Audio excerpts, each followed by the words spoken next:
Mass of electron होता है 9 into 10⁻⁻31। अब इसे सॉल्व करेंगे तो देखिए अंडर रूट के अंदर है ये, तो नीचे बच जाएगा 10⁻⁻12। तो ऊपर जाएगा न्यूमरेटर में तो 10⁻12 और बाहर आएगा तो 10⁻6 बच जाएगा। और ये सब सॉल्व करेंगे ना तो 16 से ये पावर कैंसिल हो जाएगा, तो अंडर रूट करने पर हमें मिलेगा 2 इंटू 2 का 2 और 16 का अंडर रूट 4 और डिवाइडेड बाई 9 का अंडर रूट 3। तो यहाँ से हमें स्पीड जो है वो इतनी मिल जाएगी इलेक्ट्रॉन की, ठीक है। और फोटोन की स्पीड तो हम जानते ही हैं 3 इंटू 10⁻8 होती है, तो 2 into 3 into 10⁻8 divided by 8/3 into 10⁻6 यहाँ से हमें मिला है। तो इसे सॉल्व करेंगे हम, इसे सॉल्व करेंगे तो ये होगा 2 इंटू 9 इंटू 100 डिवाइडेड बाई 8, ठीक है बेटा। तो ये हमें मिल जाएगा 4 और 4 से ये 25, तो 9 इंटू 25 ये रेशो आ जाएगा और इसकी वैल्यू मिल जाएगी हमें 225। तो 225 इस फर्स्ट क्वेश्चन का आंसर है। तो आप देख सकते हैं थोड़ा कैलकुलेटिव है। नेक्स्ट वन, ये फ्लूइड मैकेनिक्स का मॉडरेट क्वेश्चन है लेकिन कैलकुलेशन इसमें भी है। Water flows in a streamline motion through the horizontal pipe circular cross section as shown in the figure. Pressure difference of P and Q, देखिए P का और Q का प्रेशर डिफरेंस हमें गिवन है, ठीक है ना। तो एक तो इसमें हम कह सकते हैं कि हमें क्वेश्चन में पूछा area of cross section of P and Q is 40 and 20 centimeter square, okay. Then the rate of flow through the pipe, rate of flow पूछा है, मतलब Q इंटू AV ये पूछा है हमसे, volume flow rate metre cube पर second में हमसे ये क्वेश्चन पूछा है, सॉरी सेंटीमीटर क्यूब पर सेकंड में हमें ये कैलकुलेट करना है फ्लो रेट। तो हमें क्या करना है, देखिए सबसे पहले हम इक्वेशन ऑफ कंटिन्यूटी का यूज कर लेते हैं। A1 B1 या AP VP is equal to AQ VQ। Equation number 1 equation of continuity streamline flow steady flow के लिए। दूसरा बर्नौली इक्वेशन लिख लेते हैं बेटा, P plus half rho VP square, height same है, rho G H is equal to half rho V Q square plus P Q plus rho G H. ये same है, हाइट हॉरिजॉन्टल पाइप है, तो इसे हमने कैंसिल कर दिया। तो हमें यहाँ से मिल जाएगा, देखिए एक और बात, यहाँ पर वेलोसिटी इस इक्वेशन ऑफ कंटिन्यूटी से मिल रही है कि ए क्यू जो है लेस देन है ए पी से, तो हम कह सकते हैं इक्वेशन ऑफ कंटिन्यूटी से वी क्यू ग्रेटर देन होगा वी पी से, तो क्यू पर स्पीड ज़्यादा होगी। तो अब यहाँ हम कह सकते हैं कि वी क्यू ग्रेटर देन है वी पी से, इसका मतलब ये वाला टर्म लार्जर है एज कंपेयर टू दिस। तो हम क्या कह सकते हैं फिर कि प्रेशर जो है वो ज़्यादा होगा P पर और Q पर प्रेशर क्या होगा, कम। तो PP माइनस पी क्यू को हम लिख सकते हैं half rho V Q square minus V P square, और ये हमने ब्रैकेट में लिख दिया। PP माइनस पी क्यू हमें क्वेश्चन में गिवन है, PP माइनस की पी क्यू हमें क्वेश्चन में गिवन है 15 न्यूटन पर मीटर स्क्वायर, तो इसको हमने कह दिया 15 न्यूटन पर मीटर स्क्वायर। इसे पुट कर दीजिए और इक्वेशन ऑफ कंटिन्यूटी का भी यूज कर लीजिए। तो this is what 15, half rho is what 1000। Okay, अब हमें वी क्यू को कन्वर्ट कर देते हैं। देखिए वी क्यू को लिख सकते हैं हम A P square V P square upon A Q square, this is minus V P square.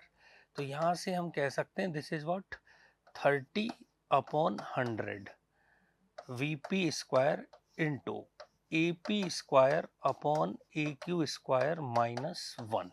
अब यहाँ से देखिए वैल्यू पुट कर लीजिए, A P upon A Q का वैल्यू हमें मिल जाएगा A P upon A Q, this is what we Q upon V P.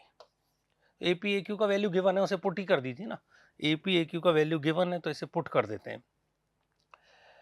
तो ए पी और ए क्यू का जो वैल्यू है वो क्वेश्चन में गिवन है, A P is 40 square 40 centimetre square and A Q is 20, तो this is what V P square multiplied by 40 into 40 divided by 20 into 20 minus 1। तो ये देखिए ये क्या मिल जाएगा हमें, 4 minus 1 3, this is 3 V P square. तो हमें मिल गया 3 वी पी स्क्वायर के बराबर ये, ठीक है ना। तो 3 वी पी स्क्वायर के बराबर मिल गया, तो ये क्या हो गया भाई 10।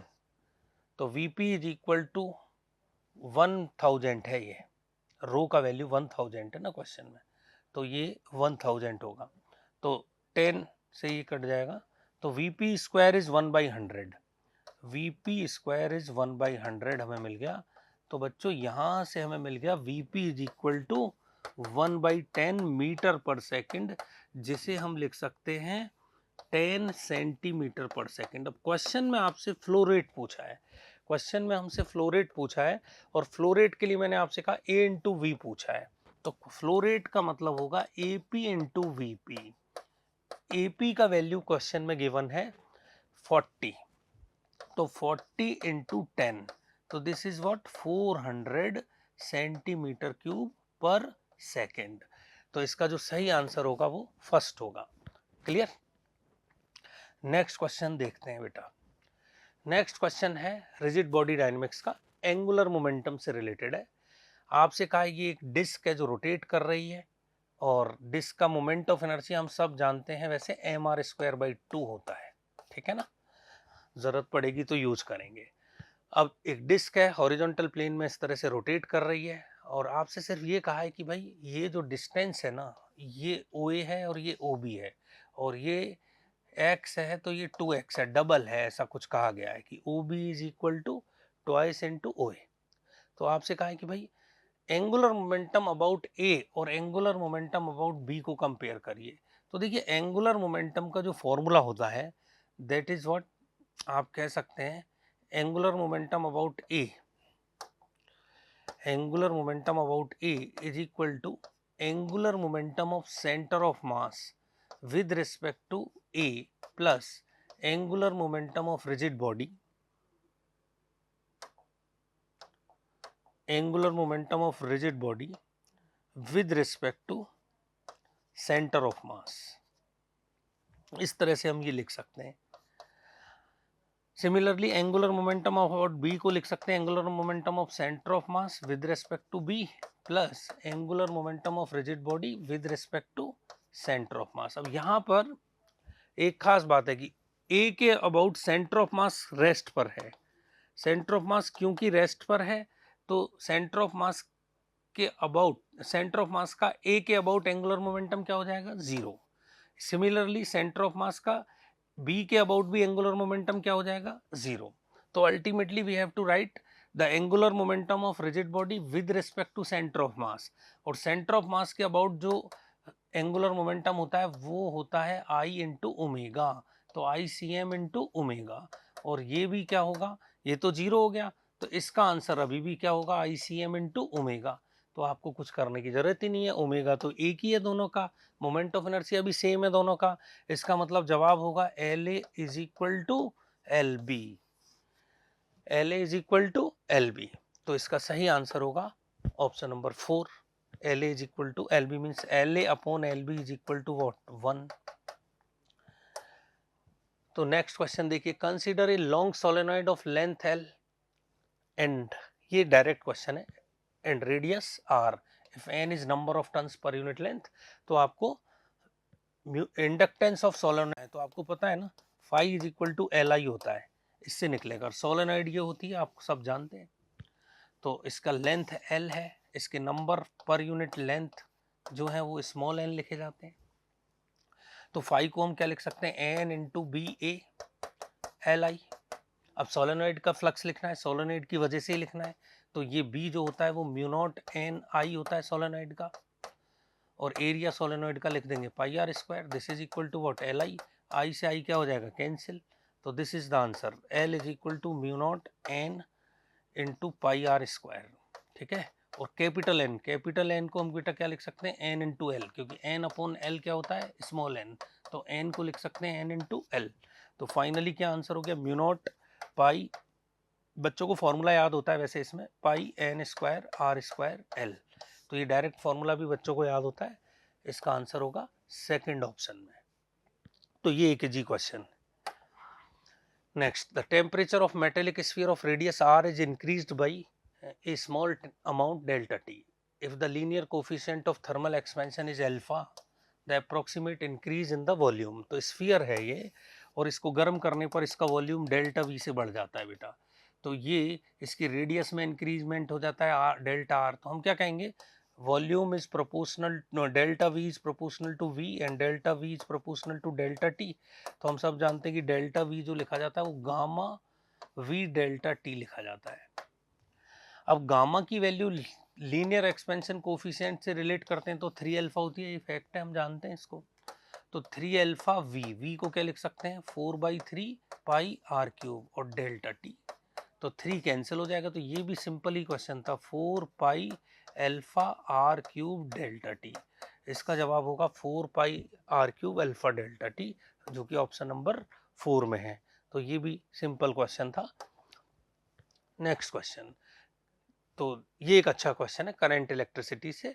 तो consider 2 circuits A and B having 2 resistors. तो इनिशियली इनके रेजिस्टेंस आर नोट थे, तो इनिशियली कुछ इस तरह का था कि ये आर नोट और ये क्या है, आर नोट सीरीज में थे।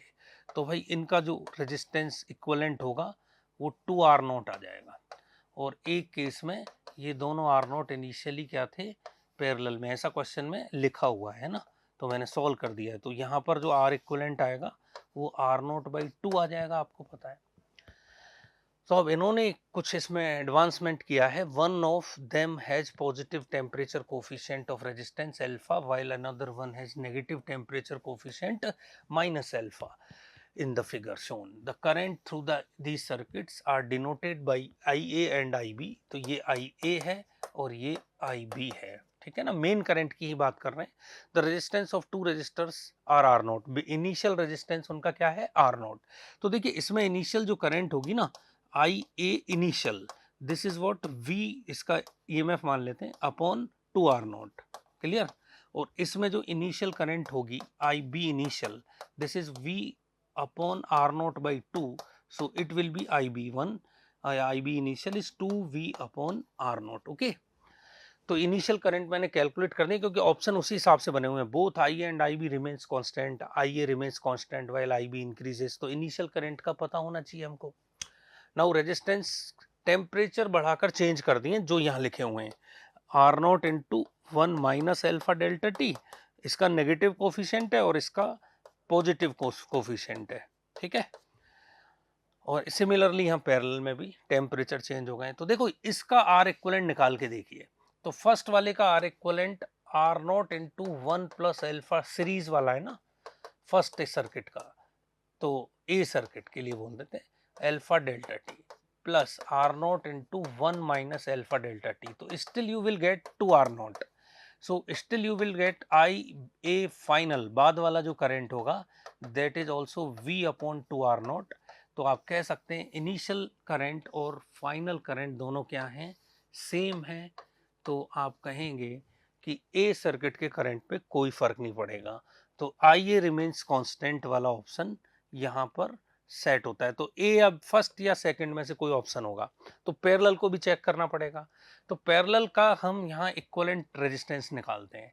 तो जब हम पैरेलल का इक्विवेलेंट रेजिस्टेंस निकालते हैं तो हम कहेंगे R1 R2 upon R1 plus R2, ऐसा कहेंगे पैरेलल का इक्विवेलेंट रेजिस्टेंस। तो ये होगा R0 square 1 plus alpha delta T into 1 minus alpha delta T और divided by R1 plus R2, तो बेटा 2R0 आ जाएगा।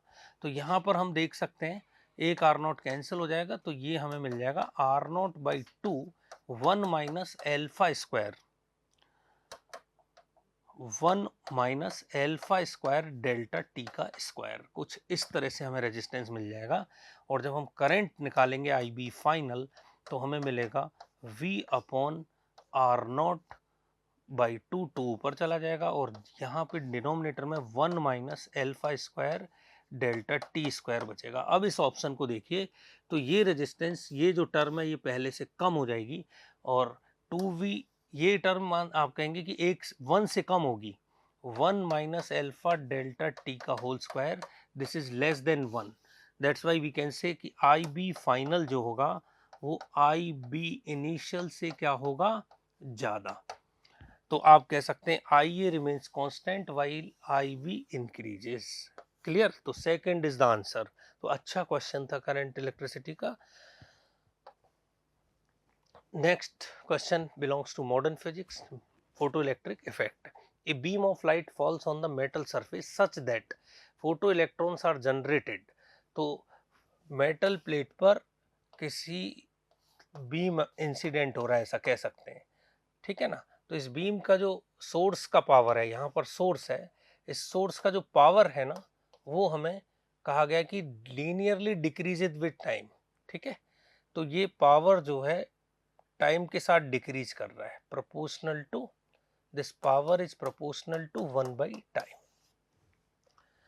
तो हम ये कहेंगे कि भाई इसमें जो फोटोन आ रहे हैं ना, पावर क्या होता है, power is what NH new.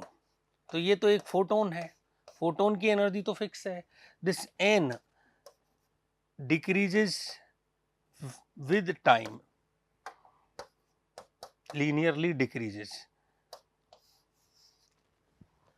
N जो है ना वो लीनियरली विद डिक्रीज, मतलब टाइम के साथ डिक्रीज कर रहा है, आप कह सकते हैं टाइम के साथ डिक्रीज कर रहा है। तो N जो है वो टाइम के साथ डिक्रीज कर रहा है।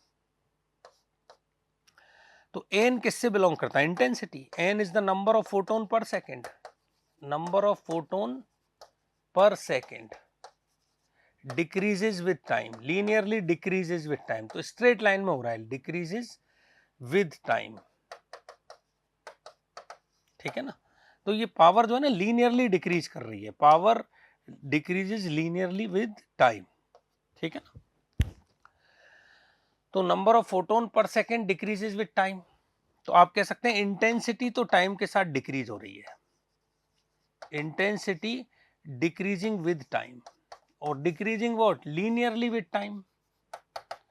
तो इंटेंसिटी का प्रोपोर्शनल होता है करंट का, करंट जो होता है वो प्रोपोर्शनल टू क्या होती है, इंटेंसिटी। तो current also decreases with time, while stopping potential depends on frequency, और frequency तो कांस्टेंट है ना बेटा।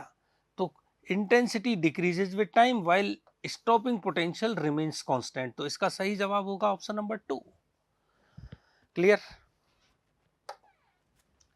Next question, in an ideal Zener diode, Zener diode का ब्रेकडाउन वोल्टेज -3 वोल्ट दे रखा है, और यहां पर जो अप्लाइड वोल्टेज है ना ये 5 वोल्ट है, ठीक है ना। तो इधर हम कह सकते हैं कि मान लीजिए रिवर्स बायस में तो है, क्योंकि ये इस तरफ कह देते हैं 5 वोल्ट फॉर एग्जांपल, तो ये क्या होगा 0 वोल्ट।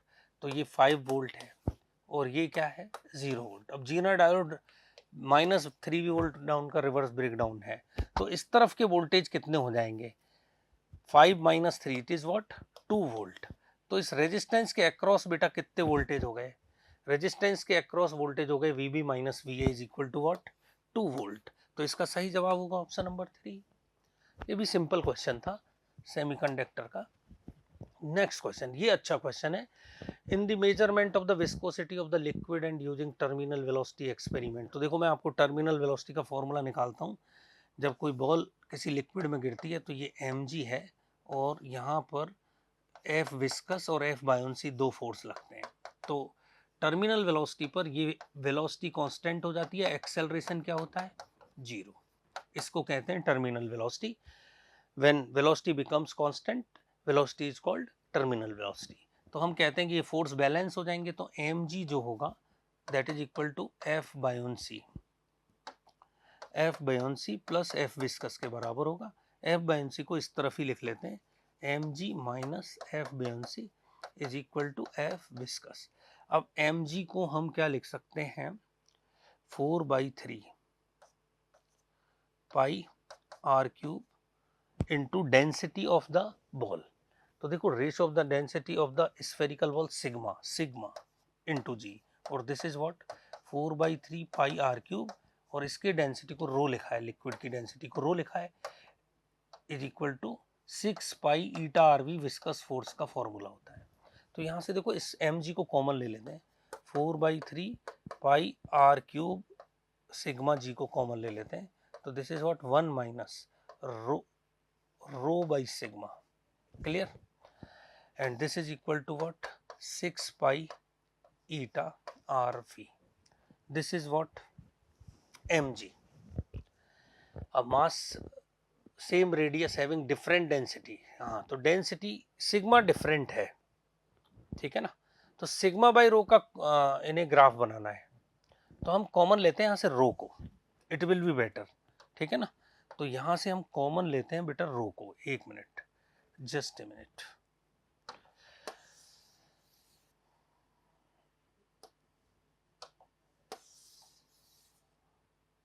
देखिए 4/3 पाई r क्यूब रो जी, इसे लेते हैं कॉमन, क्योंकि डेंसिटी ऑफ बॉल्स जो है ना डिफरेंट है, बॉल्स का डेंसिटी चेंज हो रहा है ना। तो कांस्टेंट वाला लिक्विड का डेंसिटी कांस्टेंट है, हमने उसको बाहर कॉमन ले लिया, तो ये टर्म एक कांस्टेंट टर्म हो जाएगा।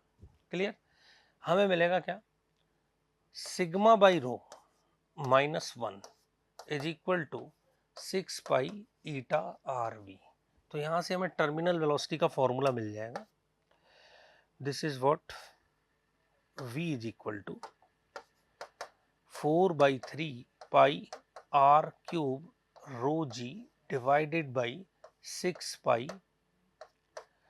पाई ईटा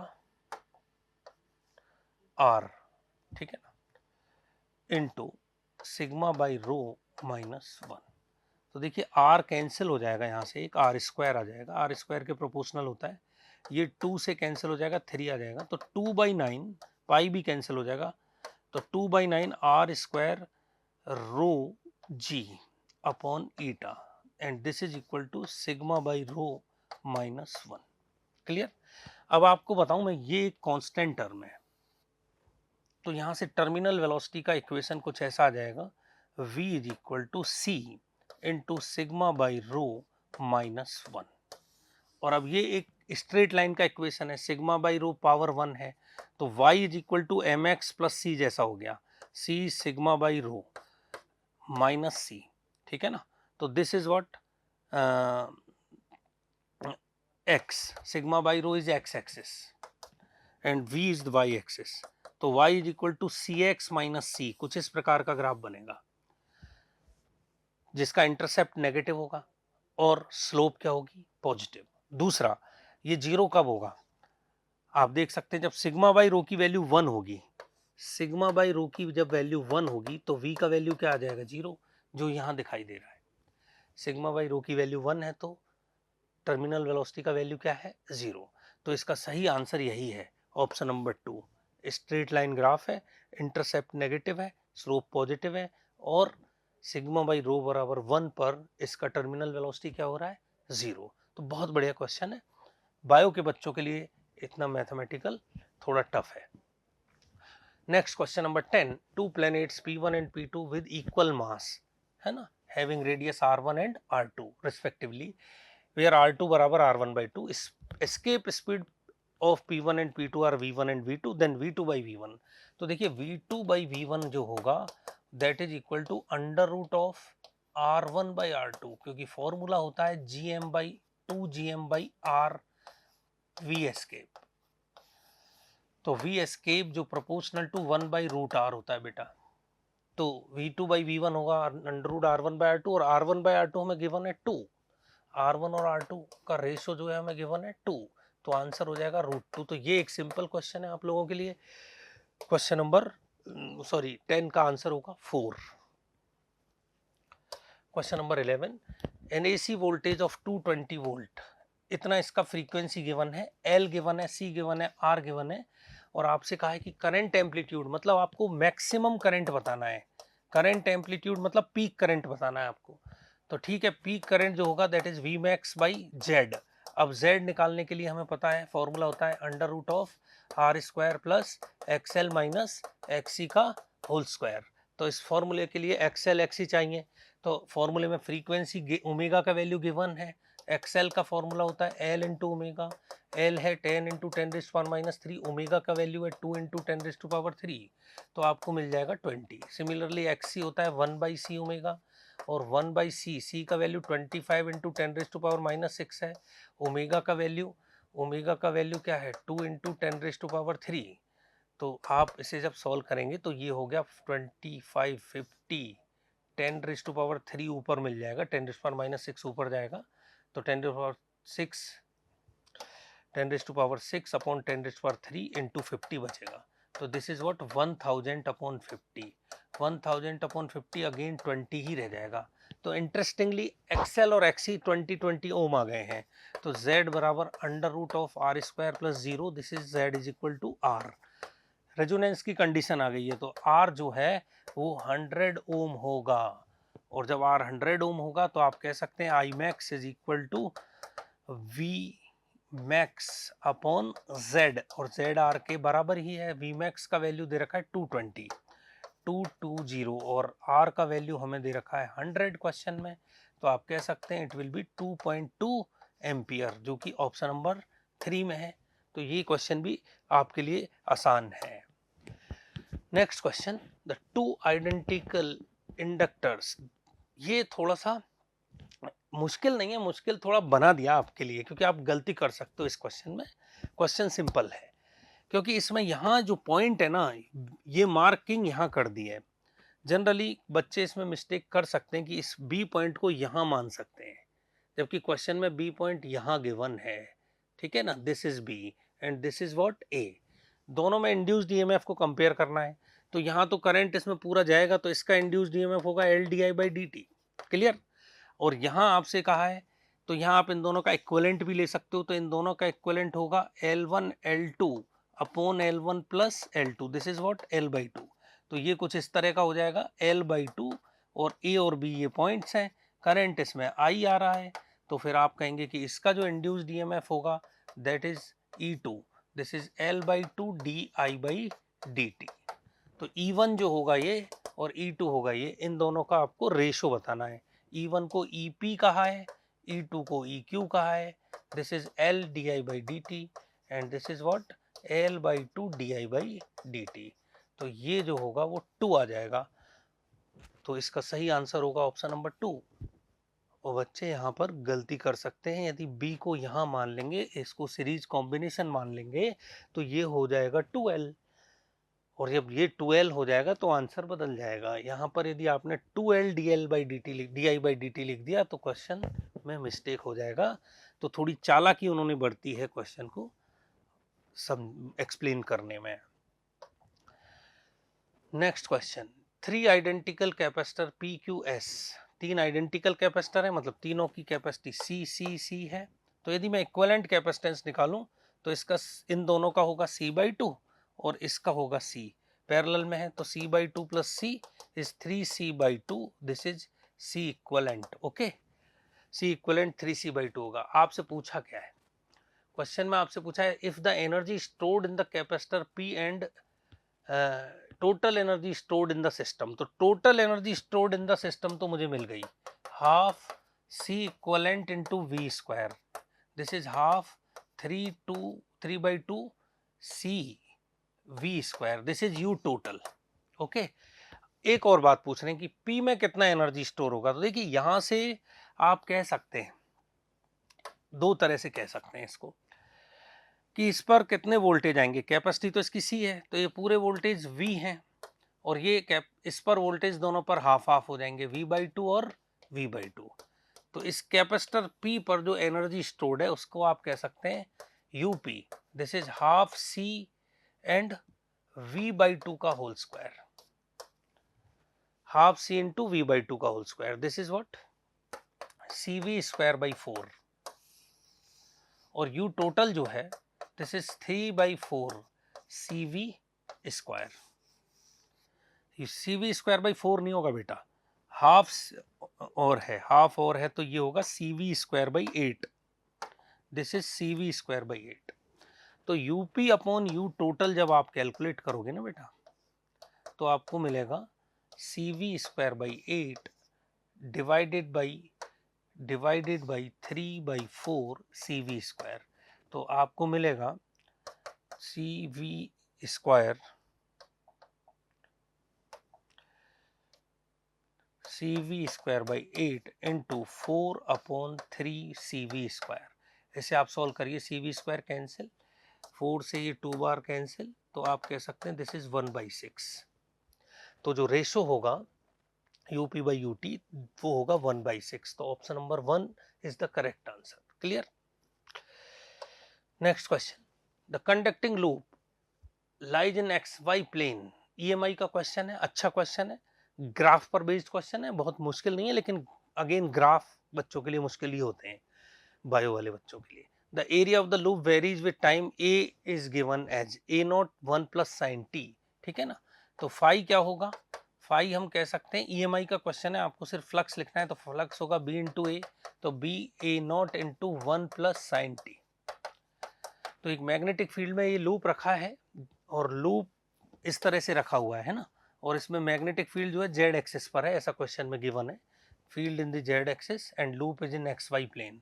तो ये क्या है X, ये क्या है Y, और मैग्नेटिक फील्ड जो है वो Z एक्सिस की तरफ है, या तो इनवर्ड या outward. Okay, the area of the loop very कर रहा है, मतलब ये लूप जो है ना ये इस तरह से छोटा या बड़ा हो रहा है ऐसे, ठीक है। तो उस क्वेश्चन के अकॉर्डिंग बड़ा हो रहा है, T बढ़ेगा तो साइन T बढ़ेगा, तो लूप जो है वो इंक्रीज हो रहा है। The figure correctly indicates the qualitative behaviour of the power, ठीक है ना। तो पावर के लिए पहले हमें निकालना पड़ेगा इंड्यूस्ड EMF, इंड्यूस्ड EMF होता है माइनस d∅/dt। तो भाई हम इसे डिफरेंशिएट करेंगे तो BA0 1 का डिफरेंशिएशन हो जाएगा 0, और साइन T का जो डिफरेंशिएशन होगा वो हो जाएगा cos T। तो this is what minus BA0 cos T। और पावर इंड्यूस्ड का फॉर्मूला होता है बेटा, पावर इंड्यूस्ड का फॉर्मूला होता है E स्क्वायर बाई R। तो हम ये कह सकते हैं B square A0 square cos square T, cos square T divided by resistance. ये हो गया पावर इंड्यूस्ड, ठीक है ना। आपसे यही कहा है कि इस लूप में जो पावर डिसिपिएट होगी, पावर लॉस होगी, उसका टाइम के साथ कैसा ग्राफ बनेगा, तो cos स्क्वायर टी का ग्राफ बनेगा बेटा। और cos स्क्वायर टी का ग्राफ किस तरह से होगा, t बराबर 0 पर तो cos स्क्वायर टी 1 होता है, t बराबर 0 पर cos 0 होगा और cos 0 क्या होगा, 1 होगा।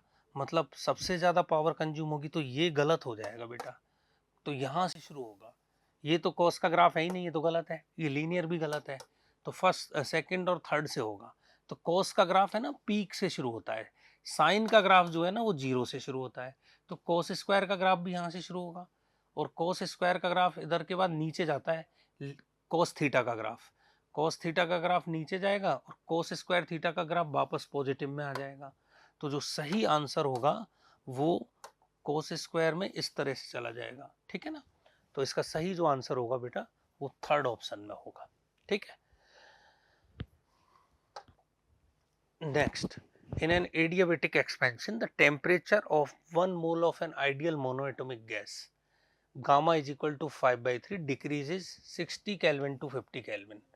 तो आपसे वर्क डन पूछा है, वर्क डन इन एडियाबेटिक प्रोसेस। तो देखो एडियाबेटिक प्रोसेस में W plus delta U is delta Q लिखें, और डेल्टा Q क्या होगा 0। तो वर्क डन बाई गैस जो होगा माइनस डेल्टा U के बराबर हो जाएगा, और माइनस डेल्टा U को हम क्या लिख सकते हैं, 3/2 NR delta T for monoatomic gas. N का वैल्यू बेटा कितना दे रखा है, 1 मोल है, R क्या है, मोनोएटॉमिक गैस है, इसलिए 3/2 NR डेल्टा T होगा, R is R, and delta T जो आपसे कहा गया है 60 केल्विन टू 50, तो इज 50 माइनस 60। तो कंप्रेशन हुआ है तो वर्क डन पॉजिटिव आएगा, वर्क डन बाई गैस।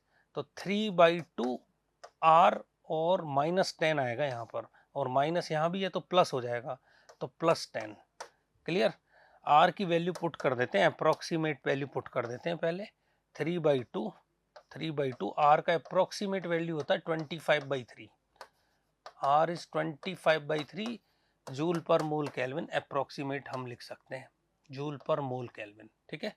और T का वैल्यू तो हमारे पास है, डेल्टा T का वैल्यू 10, तो यहाँ से देखिए 3 कट जाएगा, तो दिस इज व्हाट 12.5 इंटू 10, तो अप्रोक्सीमेटली इसका आंसर बेटा 125 जूल आएगा, नियर अबाउट 125 जूल, क्योंकि R का जो वैल्यू होता है ना 8.314 होता है एग्जैक्टली, हमने थोड़ा अप्रोक्सीमेट वैल्यू यूज किया है।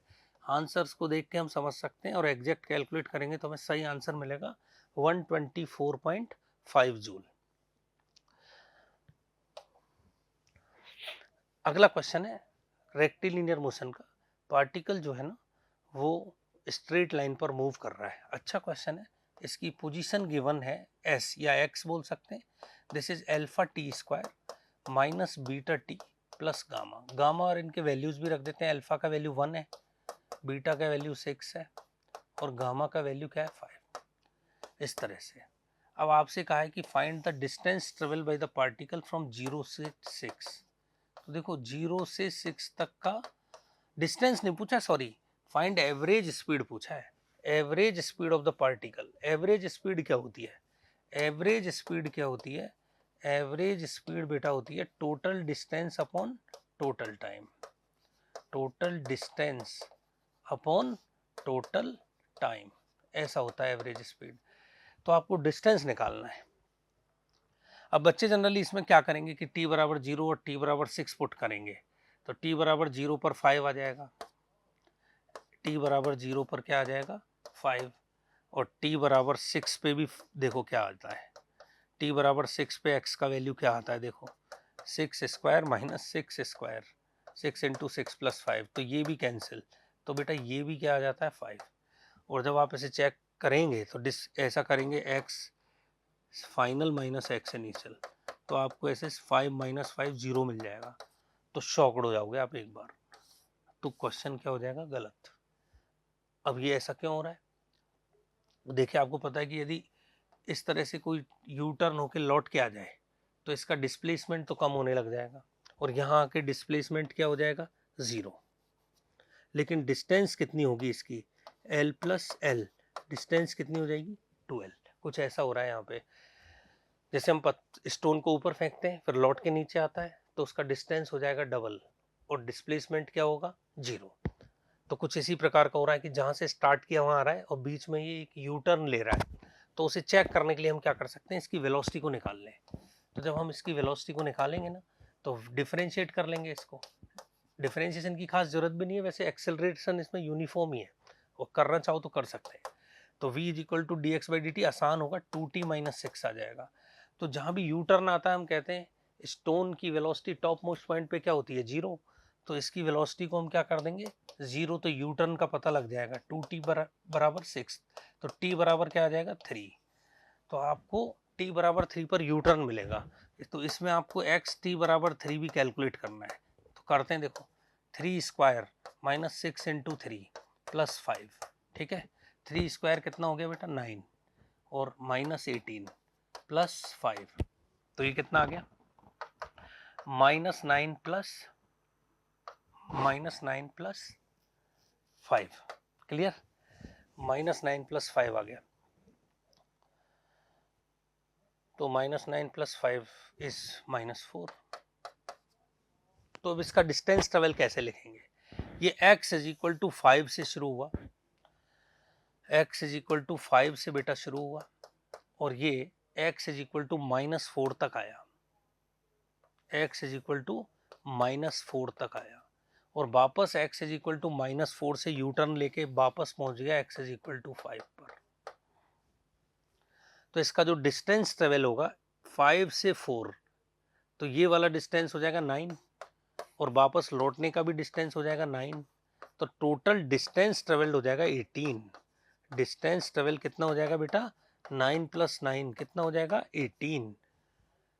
और टाइम कितना लगा है, आपसे टाइम का क्या कहा है, एवरेज स्पीड बताना है आपको 0 से 6, तो आप कहेंगे टोटल डिस्टेंस 18 टोटल टाइम 6, तो आपका एवरेज स्पीड होगा 3 metre per second.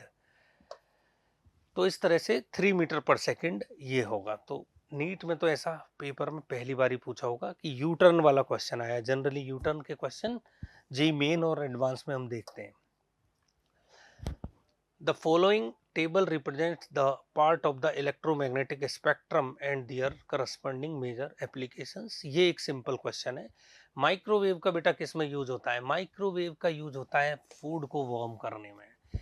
UV rays का यूज होता है, आपने देखा होगा आपके आरओ में, ठीक है ना, जो पानी को प्योरीफाई करते हैं। गामा रेज और रेडियो वेव्स का यूज होता है एएम एंड एफएम एप्लीकेशन में, और गामा रेज का यूज होता है ट्रीटमेंट ऑफ कैंसर सेल्स में। तो आप ये कह सकते हैं कि फॉर प्योरीफाइंग द वाटर, तो पी का जो आंसर होगा वो होगा सेकंड, पी का आंसर होगा सेकंड, क्यू का जो आंसर होगा वो फर्स्ट, और आर का जो आंसर होगा फोर्थ, और एस का जो आंसर होगा वो थर्ड। तो ऐसा कोई ऑप्शन है सेकंड फर्स्ट फोर्थ थर्ड, तो this will be second first fourth third, this is fourth. तो सही जवाब होगा फोर्थ ऑप्शन। तो ये इलेक्ट्रोमैग्नेटिक वेव का एक सिंपल सवाल है।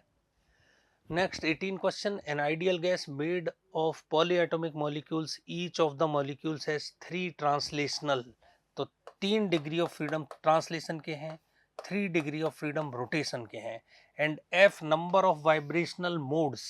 तो वाइब्रेशनल मोड्स जो होते हैं इसमें आप कहेंगे एक वाइब्रेशनल मोड जो होता है ना, एक वाइब्रेशनल मोड, इसके अंदर 2 डिग्री ऑफ फ्रीडम होते हैं, kinetic energy plus potential energy. तो एफ वाइब्रेशनल मोड है, तो डिग्री ऑफ फ्रीडम जो होंगे, वाइब्रेशनल डिग्री ऑफ फ्रीडम, ठीक है, वाइब्रेशनल डिग्री ऑफ फ्रीडम जो होंगे, degree vibrational degree of freedom 2 होंगे। देखो एनसीईआरटी में गिवन है, ये क्वेश्चन एनसीईआरटी से आया। एनसीईआरटी में एक लाइन गिवन है कि वाइब्रेशनल मोड क्या होते हैं, तो वाइब्रेशनल मोड में काइनेटिक एनर्जी और पोटेंशियल एनर्जी के 2 स्क्वायर्ड टर्म होते हैं, तो 2 डिग्री ऑफ फ्रीडम होते हैं। तो एफ वाइब्रेशनल मोड है, तो उसके डिग्री ऑफ फ्रीडम कितने हो जाएंगे 2f। तो इसके जो टोटल डिग्री ऑफ फ्रीडम होंगे वो होंगे 3 + 3 + 2f। This is total degree of freedom, total degree of freedom. तो इसको मैं 6 + 2f लिख सकता हूँ। Okay, total degree of freedom. देखो मैं टोटल डिग्री ऑफ फ्रीडम को x बोल देता हूँ, तो इससे मैं कैलकुलेट कर सकता हूँ गामा का वैल्यू, क्योंकि हमें गिवन है CP/CV होता है, and this is 1 + 2 total degree of freedom. तो यहाँ टोटल डिग्री ऑफ फ्रीडम को मैं x लिख देता हूँ, ये टोटल डिग्री ऑफ फ्रीडम आता है। यहाँ पे हम स्मॉल f का सिंबल यूज करते हैं, पर f क्वेश्चन में यूज किया जा चुका है, तो इसलिए हमने x का यूज कर लिया है। तो यहाँ से हम टोटल डिग्री ऑफ फ्रीडम का कैलकुलेशन कर लेते हैं। CP/CV का वैल्यू 8/7 है, 8/7 इज इक्वल टू 1 + 2/x। तो आप कह सकते हैं 2/x जो होगा, दिस इज 8/7 - 1, दिस इज 1/7। तो x का वैल्यू आ जाएगा यहाँ से 14, ठीक है ना। और x का वैल्यू हमें कितना मिला, ये total degree of freedom 6 + 2f, ये x का वैल्यू है। तो इसको मैं 6 + 2f लिख दूंगा अब। तो दिस इज व्हाट 14। तो 2f बराबर बेटा कितना आ जाएगा 8। तो यहाँ से f का वैल्यू आ जाएगा 4। आपसे क्वेश्चन में यही पूछा है value of f will be 4। तो second is the correct option. तो ये क्वेश्चन जो है एनसीईआरटी की लाइन पर है। A unit positive point charge is taken slowly from a thin tube that is inside the charged dielectric sphere, ठीक है ना। तो यहाँ पर जो इम्पोर्टेंट बात है ना, है सच ये एक सिंपल क्वेश्चन है, लेकिन इसको लैंग्वेज और इसके माहौल के देख के बच्चों को लगेगा ये टफ क्वेश्चन है। देखिए यहाँ पर जो सबसे इम्पोर्टेंट बात है ना, वो है a unit positive charge taken slowly through, slowly धीरे धीरे लेके जा रहे हैं हम। तो फॉर्मूला होता है work done in bringing the charge from initial to final slowly और without change in kinetic energy is equal to Q into V final minus V initial. That's all. Path से कोई मतलब ही नहीं है, यदि आप इसे स्लोली लेके आ रहे हैं तो वर्क डन जो होता है वो Q into V final minus V initial होगा। तो this will be what -Q into VB minus VA, क्योंकि आप जो चार्ज लेके जा रहे हैं दैट इज -Q, ठीक है ना। हालांकि चार्ज इसमें देखते हैं वैल्यू वाइज, हाँ इसका पोटेंशियल कितना आएगा वीबी तो आउटसाइड पॉइंट है स्फीयर के, तो ये KQ/R से लिख दिया जाएगा। तो R का वैल्यू कितना होगा 3R, और ये 2R होगा, तो दिस इज व्हाट KQ/2R। तो यहाँ हम पुट कर सकते हैं -Q, this is KQ/3R and this is what KQ/2R, simple. तो ये हो गया -Q इंटू -KQ/6R। तो आंसर आपको मिल जाएगा आंसर आपको मिल जाएगा KQQ/6R, ठीक है ना। अब K को लिखिए 1/4πε0, KQQ/6R, K को लिखिए 1/4πε0, Q को लिखिए total charge of the sphere rho into 4/3πr³। Q point charge जिसे आप लेके जा रहे हैं और माइनस एडजस्ट हो ही चुका है, एंड डिवाइडेड बाई 6R।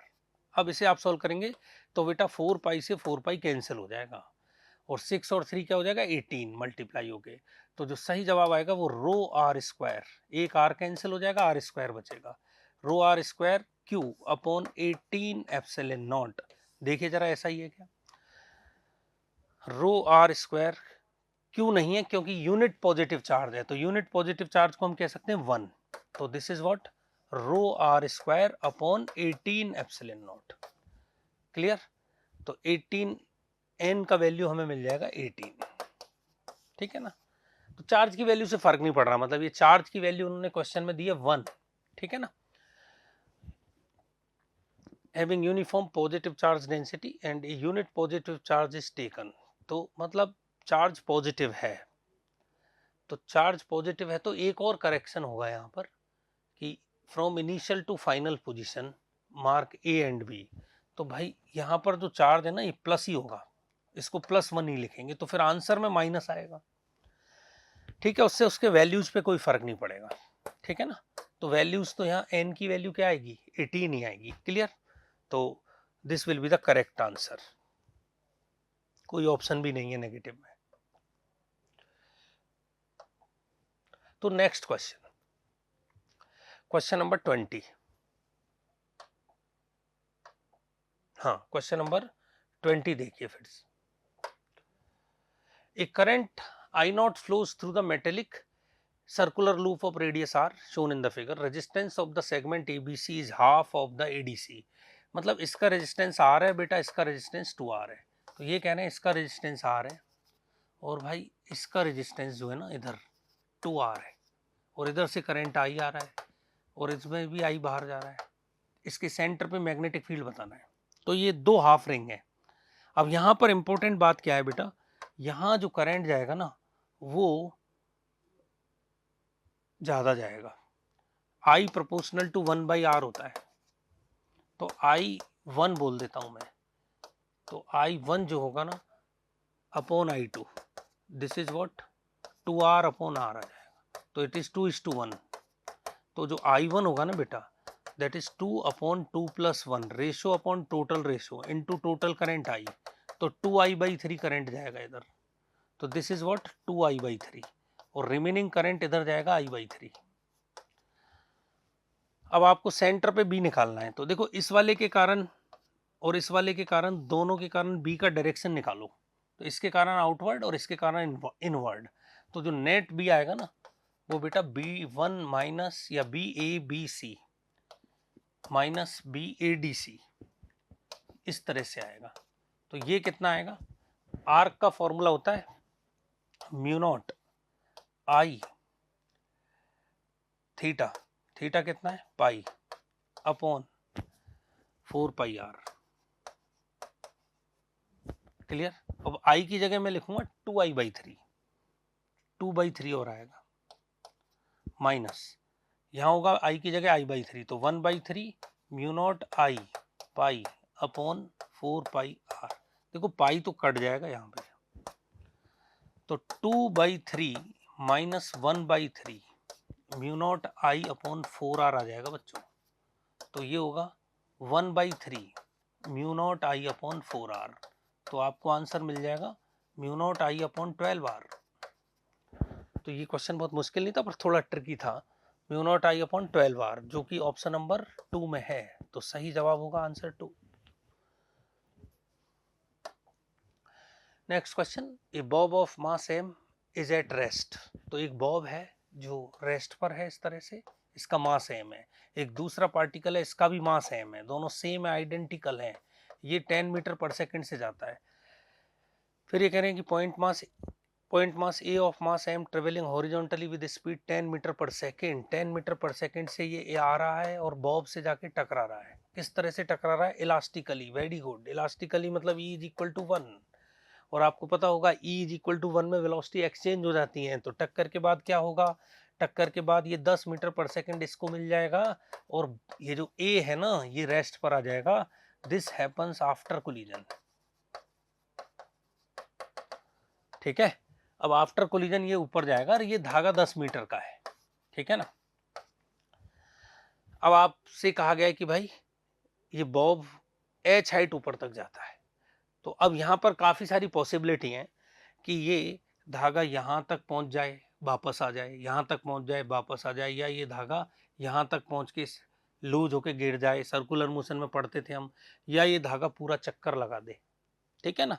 तो इसका तरीका है कि यहाँ √2GL √5GL की वैल्यू चेक कर लो। L बराबर 10 दे रखा है तो √2G × 10, और यदि चेक करना है तो जरूरत बहुत ज्यादा है नहीं 10, तो ये होगा √200 और ये होगा √500। ठीक है ना। मतलब 90 डिग्री पहुंचने के लिए √200 वेलोसिटी चाहिए। मतलब दिस इज व्हाट 10√2, और पूरा चक्कर लगाने के लिए 10√5 वेलोसिटी चाहिए, जबकि ये वेलोसिटी कितनी है 10 मीटर पर सेकंड। इससे हमें पता लग रहा है कि ये लोअर हाफ में ही कहीं रुक जाएगा, यहीं पे रेस्ट आ जाएगा, और ये हाइट जो है वो h होगी। तो यहाँ हम एनर्जी कंजर्वेशन का यूज करके ये हाइट निकाल सकते हैं। हम कहेंगे ½ mv² is equal to mgh। तो भाई यदि ये h का जो वैल्यू है यदि 10 से ज्यादा आएगा ना तो खतरा है। तो 10 से कम ही आ रहा है इसलिए हम इसको डायरेक्ट कर सकते थे, ये चेक करने की जरूरत नहीं है।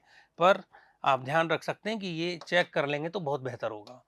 v² is what 10 × 10 and it is what 2, g is equal to 10। इसे सॉल्व करेंगे तो आपको क्या मिल जाएगा 5 मीटर, और 5 मीटर तो 10 से कम ही है। इसका मतलब 10 मीटर से भी कम है तो लोअर हाफ में ही रुक जाएगा, और लोअर हाफ में रुक जाएगा तो ये ऑप्शन भी हमें बता रहे हैं सारे ऑप्शन जो है वो 10 से कम है, तो इसका मतलब ऊपर जाने का सवाल ही नहीं है। क्लियर? तो सही आंसर क्या होगा? फोर्थ। अगला क्वेश्चन जो है वो इलेक्ट्रोमैग्नेटिक वेव से है, और an electromagnetic wave travelling in a lossless dielectric medium having a dielectric constant ER is equal to 9। देखो ER 9 गिवन है, और म्यू आर हम कह सकते हैं इसका अप्रोक्सीमेटली 1 होगा। तो जो रिफ्रैक्टिव इंडेक्स होता है ना, this is what mu R epsilon R. तो रिफ्रैक्टिव इंडेक्स अप्रोक्सीमेटली आप कह सकते हैं 1 into 9 that is equal to 3। तो उससे हमें क्या होगा कि C is equal to N is equal to C by V है, तो मीडियम में स्पीड भी मिल जाएगी C by N।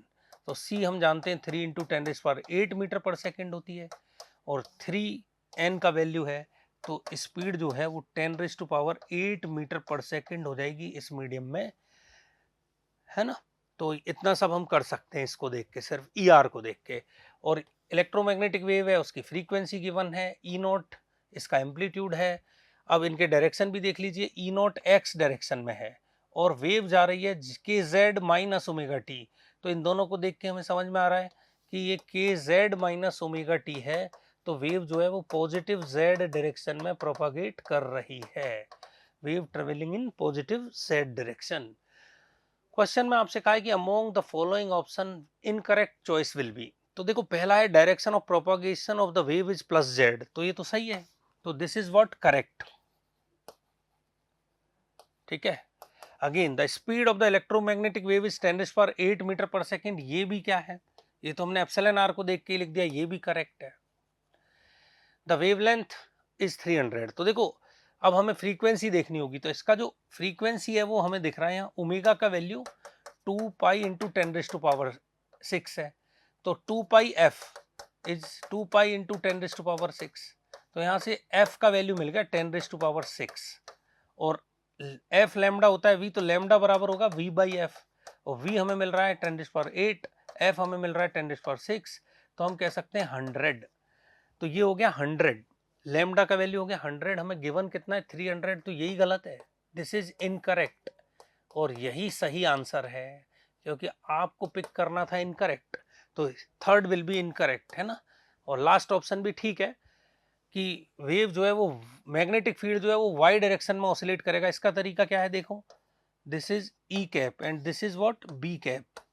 E cap cross V cap जो होता है ना वो स्पीड के डायरेक्शन में होता है, तो वी कैप जो है वो हमें जेड दे रखा है और ये हमें एक्स दे रखा है, तो आप कह सकते हैं जेड क्रॉस एक्स करेंगे तो प्लस का वाई आएगा, और प्लस का वाई जो है वो मैग्नेटिक फील्ड का क्या होगा, डायरेक्शन। तो मैग्नेटिक फील्ड का डायरेक्शन जो है वाई डायरेक्शन में होगा, बाकी सब ठीक ही है, के जेड ये भी ठीक है, तो ये ऑप्शन भी करेक्ट है। तो जो थर्ड ऑप्शन है ना वो इनकरेक्ट है, और वो इसका आंसर होगा। तो ये भी एक ठीक ठाक लेंथी क्वेश्चन है, थोड़ा सा वक्त तो लगेगा इसमें, ठीक है। Next question 23, A particle of mass am moving horizontal axis पर मूव कर रहा है x बराबर 0 टू x बराबर l। और अब आपसे ये कहा है यहाँ पे कि कोफिशिएंट ऑफ फ्रिक्शन जो है ना x डिस्टेंस पर म्यू है, और इस म्यू का जो वैल्यू है वो mu naught minus alpha x है। क्लियर?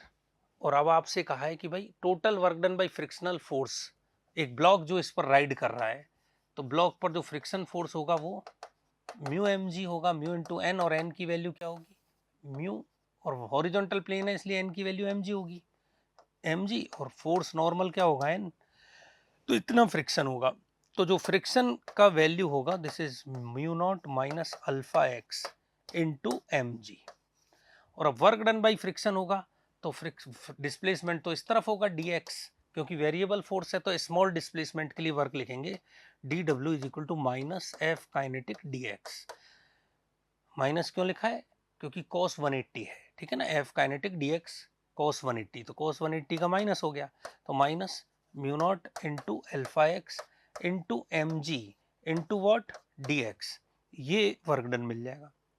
तो यहां से हम कह सकते हैं this is what W is equal to integration alpha X minus mu naught into M G D X, clear, from 0 to L, ये वर्क डन बाई फ्रिक्शन हो जाएगा। तो इसका जब इंटीग्रेशन करेंगे ना, तो देखो फर्स्ट टर्म को अलग कर लो, एल्फा एम जी कॉन्स्टेंट, अब बाहर आ जाएंगे, एक्स डी एक्स रह जाएगा 0 से एल। सेकेंड टर्म क्या है, माइनस, सेकेंड टर्म तो सिंपल है, म्यू नॉट कॉन्स्टेंट है, एम जी भी कॉन्स्टेंट है, सिर्फ रह जाएगा डी एक्स 0 से एल। तो फर्स्ट टर्म का इंटीग्रेशन आएगा alpha M G L square by 2, ये होगा वर्क डन, और सेकेंड टर्म का होगा mu not M G D X का इंटीग्रेशन है, लिमिट लगाने के बाद एल आ जाएगा, और ये लिमिट लगाने के बाद एल स्क्वायर बाई 2, तो आपको alpha M G L square by 2 minus mu not M G L answer मिल जाएगा। अब एक बात और दे रखी है इस क्वेश्चन में कि म्यू के एल इज इक्वल टू 0, मतलब यहां पर फ्रिक्शन जो है वो 0 हो जाता है, म्यू के एल इस पॉइंट पर आके वापस क्या हो जाएगा 0। मतलब आपको ये क्वेश्चन जो दे रखा है equation mu naught minus alpha x, इसमें आपसे कहा गया है कि x बराबर एल पर म्यू बराबर क्या है 0, तो यहाँ से अल्फा का वैल्यू मिल जाएगा, तो x बराबर एल कर दीजिए mu naught minus alpha L, तो एल्फा का वैल्यू यहाँ से मिल जाएगा म्यू नॉट बाई एल। और ये एक और डिफिकल्टी है आप लोगों के लिए, ये तो आप लोगों के लिए काफ़ी मैथमेटिकल हो गई यहाँ पे ये बात, तो एल्फा की जगह पुट करिए म्यू नॉट बाई एल, आपके लिए ये टफ क्वेश्चन है इस वजह से, इस कांस्टेंट की वैल्यू के वजह से हम कह सकते हैं mu not by L, mu not by L M G L square by 2 minus mu not M G L. तो आप ये देख सकते हैं कि ये एक कैंसिल हो जाएगा, तो जब सब्ट्रैक्ट करेंगे तो हमें मिल जाएगा mu not by 2 minus mu not by 2 M G L. तो work done, total work done by friction during the motion is N mu not M G L, तो एन की वैल्यू मिल रही है हमें 1/2, एन की वैल्यू जो है हमें सिर्फ मैग्नीट्यूड ही बताना है, तो एन की वैल्यू का सही जवाब क्या होगा 1/2, और 1/2 है फर्स्ट ऑप्शन में, क्लियर। नेक्स्ट क्वेश्चन देखिए, consider the 3 media P Q R with reference in refractive index 1, 1.5, 1.25 and 1.5, ठीक है ना। तो ये कुछ इस तरह से है, यहाँ मिड में एक रखा है और ये n बराबर 1 है, ये n बराबर 1.25 है, ये 5 सेंटीमीटर है, जिसमें से ये ऊपर वाला 2.5 सेंटीमीटर है और नीचे वाला भी 2.5 सेंटीमीटर है। एक बार आप ऑब्जेक्ट को यहाँ से देख रहे हैं और एक बार आप ऑब्जेक्ट को यहाँ से देख रहे हैं, और ये जो रिफ्रैक्टिव इंडेक्स है this is n is equal to 1.5, ठीक है ना।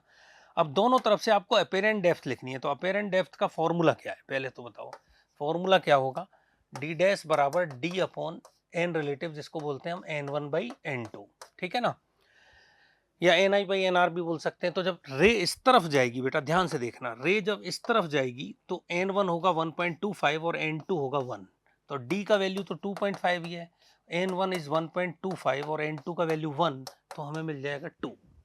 और जब रे नीचे की तरफ जाएगी, बेटा नीचे से देखोगे तो रे नीचे जाएगी, तो यहाँ पर डी डैश डी का वैल्यू तो 2.5 ही लेना है, लेकिन n1 का वैल्यू होगा 1.25 और n2 जो जा रहा है वो 1.5, और जब आप इसे सोल्व करोगे तो this is what 2.5 upon 1.25 into 1.5 मिलेगा, और ये कितना हो गया 2, तो 2 into 1.5 this is equal to what 3। तो आप जब नीचे से देखेंगे तो 3 सेंटीमीटर इसका अपेरेंट डेप्थ होगा, मतलब h2 जो होगा दैट इज 3 और h1 जो होगा दैट इज ट्रू 2, h2 3 होगा, h1 2 होगा। आपसे पूछा है h1 माइनस h2 का मोड बताइए, तो दिस इज व्हाट 2 माइनस 3, तो -1 मतलब क्या आ जाएगा, -1 का मोड क्या होगा 1, तो सही आंसर होगा 1, जो कि ऑप्शन नंबर 3 में है। ये भी डिफिकल्टी है, कोई 1 टिक कर देगा तो गलत हो जाएगा, ऑप्शन नंबर 3 में आंसर है, ठीक है। Next question, consider a fixed uniformly charge insulating sphere of radius r, एक यूनिफॉर्म स्फीयर है, यूनिफॉर्म सॉलिड स्फीयर है, r रेडियस का है, चार्ज q है, और आपसे ये कहा है कि एक चार्ज है जिसको 3r से रिलीज किया गया है, 3r डिस्टेंस से, सेंटर से 3r डिस्टेंस से रिलीज किया है, -q चार्ज है, ठीक है ना, माइनस स्मॉल q, आपसे कहा है कि when point charge reaches to surface, मतलब यहाँ इनिशियल है, अब यहाँ से रिलीज किया है तो इसकी स्पीड 0 है, और जब ये यहाँ आ जाएगा -q फाइनली, तो इसकी स्पीड v होगी टकराते वक्त, और ये फिक्स्ड है। तो अब आपसे सिर्फ ये कहा है कि इसकी स्पीड बताइए। तो बड़ा सिंपल एनर्जी कंजर्वेशन पर बेस्ड क्वेश्चन है। आप लिख सकते हैं कि kinetic energy initial plus U initial is equal to K final plus U final, क्योंकि W जो एक्सटर्नल है ना वो 0 हो गया है, क्योंकि हमने रिलीज कर दिया है। रिलीज कर दिया है तो work done by external force 0 है, तो इसकी एनर्जी कंजर्व होगी, तो कंजर्वेशन ऑफ एनर्जी का यूज कर सकते हैं। अब के इनिशियल तो 0 थी, यू इनिशियल होगा Q इंटू वी इनिशियल, और इनिशियल पॉइंट का जो पोटेंशियल होगा वो 3r डिस्टेंस पर, तो -q इंटू 3r डिस्टेंस पर पोटेंशियल कितना होगा, सिंपल पॉइंट चार्ज की तरह होगा KQ/3r। के फाइनल हमें निकालना है, this is what half mv²। You final होगा -q, और सरफेस का पोटेंशियल भी KQ/r होता है। इसको लेफ्ट साइड में ले आइए तो आपको मिलेगा KQQ/r 1 - 1/3, and this is equal to half mv²। देखिए k को लिख लीजिए 1/4πε0, QQ और R, और दिस इज व्हाट 2/3, ठीक है। और 2/m को भी लिख लीजिए यहाँ पे 2/m, and this is v²। तो फाइनली 4 कैंसिल हो जाएगा, तो आपको मिलेगा QQ/3πε0mr, और v² है ये, तो v क्या हो जाएगा √। देखिए ऐसा ऑप्शन है क्या, QQ/3πε0mr, तो ये है 3πε0mr, सही ऑप्शन होगा फोर्थ। तो सिंपल एनर्जी कंजर्वेशन पर बेस्ड क्वेश्चन है। Next question, a car travels on a circular track of radius 50 meter which banked at an angle theta. If the car travels with the speed of 10 meter per second and wear and tear of the tires is minimum, तो acceleration due to gravity is 10, then value। तो ये simple question है banking का। tan theta आपसे कहा है कि कितना बैंक्ड एंगल होगा, तो tan थीटा का वैल्यू होता है v²/rg, और आप इसे सॉल्व कर सकते हैं। बैंकिंग के लिए v² 10 × 10, रेडियस 50, g की वैल्यू भी 10, तो ये हो गया 1/5, तो theta is equal to tan inverse 1/5, ठीक है ना, theta is equal to tan inverse 1/5, तो second is the correct answer. Next question, a frictionless circular wire is of unit radius is fixed on the horizontal plane। तो इस तरह का एक wire है, ठीक है ना, वो हॉरिजॉन्टल प्लेन में फिक्स्ड है। तो यहाँ पर हम कह रहे हैं थीटा इज इक्वल टू 0, और ये है थीटा इज इक्वल टू π/2, और ये है थीटा इज इक्वल टू -π/2, ऐसा क्वेश्चन में एक्सप्लेन्ड है, ठीक है ना, जो थीटा गिवन है। ए पॉइंट यहाँ है, और ए पॉइंट को मार्क किया गया, देखो थीटा इज इक्वल टू π/2, ठीक है ना, और बी पॉइंट को मार्क किया गया है थीटा इज इक्वल टू -π/2। तो हमने इनको दोनों को थीटा इज इक्वल टू π/2 से रिलीज कर दिया है पार्टिकल्स को। दो पार्टिकल्स हैं, दोनों का मास यूनिट मास है, साइमल्टेनियसली ए पॉइंट से रिलीज किया है, तो दोनों इस तरह से इस रिंग पर गिरने लगते हैं। तो क्वेश्चन में आपसे कहा है कि भाई दोबारा ये बी पॉइंट पर मिल जाते हैं, यहां से रिलीज किया, इस तरह से चलते हैं, ये इस तरह से चलता है और दोबारा बी पॉइंट पे मिल जाते हैं। Clear? During this time, which of the following figures schematically represent the magnitude of the total linear momentum of the system?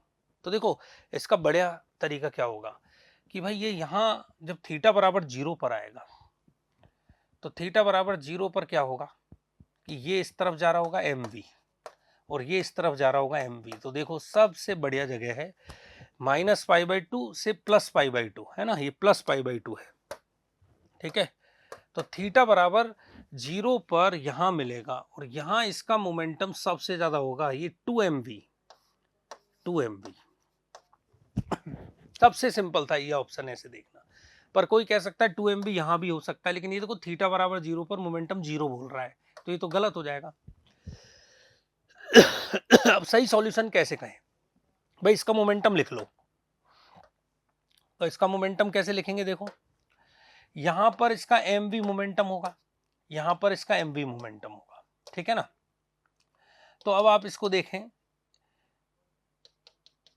तो ये एंगल थीटा है, तो बेटा ये एंगल 90 - थीटा, ये थीटा होगा, इसी तरह से ये 90 - थीटा, ये थीटा होगा। तो इसका नीचे वाला मोमेंटम कंपोनेंट हो जाएगा mv cos थीटा, ये भी कंपोनेंट हो जाएगा mv cos थीटा, और ये हो जाएगा mv sin थीटा।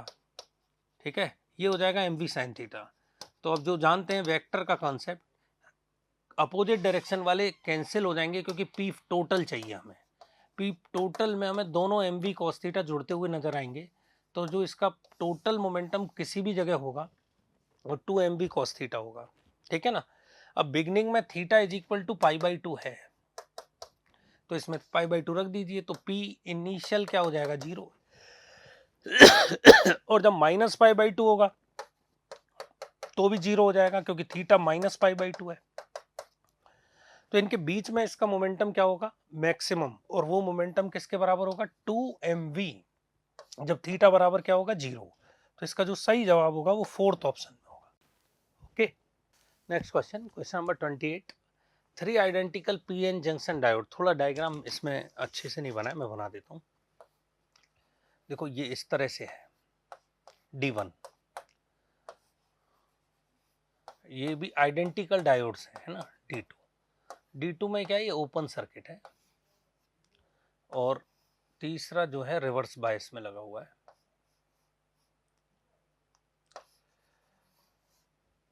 कुछ इस तरह से, तो आप देख सकते हैं कि ये जो D3 है ना, ये रिवर्स बायस है, रिवर्स बायस है, और D1 D2 क्या है, फॉरवर्ड बायस्ड है।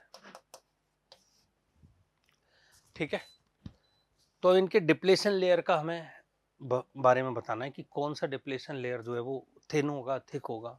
तो ये फॉरवर्ड बायस में सबसे थिन होगा, ये सर्किट में कनेक्टेड ही नहीं है तो इसमें जो नेचुरल में होता है वो होगा, और ये रिवर्स बायस में सबसे थिक होगा। बस यही क्वेश्चन है। तो सबसे ज्यादा जो डिप्लेशन लेयर होगा वो W3 होगा। W3 is the maximum and W1 is the minimum. तो W3 is the maximum and W1 is the minimum, तो ये सही आंसर होगा। बहुत ही सिंपल क्वेश्चन था, बस इसमें एक दिक्कत थी कि ये ओपन सर्किट को ऑब्जर्व करने में गलती कर सकते हैं। ठीक है ना, ये ओपन सर्किट है।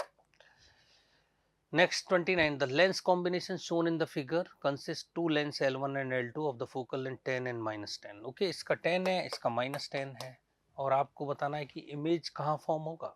तो पहले इमेज निकालते हैं L1 लेंस के लिए। देखिए इस तरफ लाइट जा रही है, तो L1 लेंस के लिए कहेंगे हम,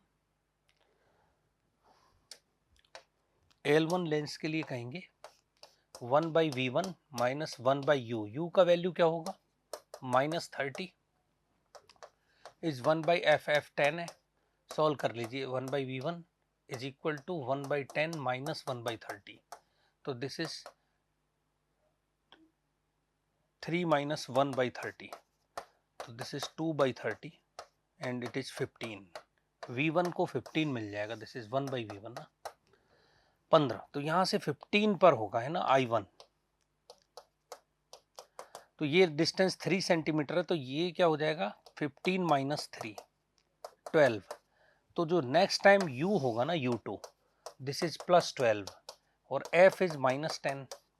तो अब आप इसमें फिर से V निकाल लीजिए, -U2 1/F -10, तो 1/V2 is equal to 1/12 minus 1/10। LCM ले लीजिए 60, 5 माइनस 6, तो दिस इज व्हाट -1/60, तो 1/V2, तो V2 इज -60। -60 का बेटा क्या मतलब हुआ, देखिए -60 मतलब opposite to the direction of light, this is -60।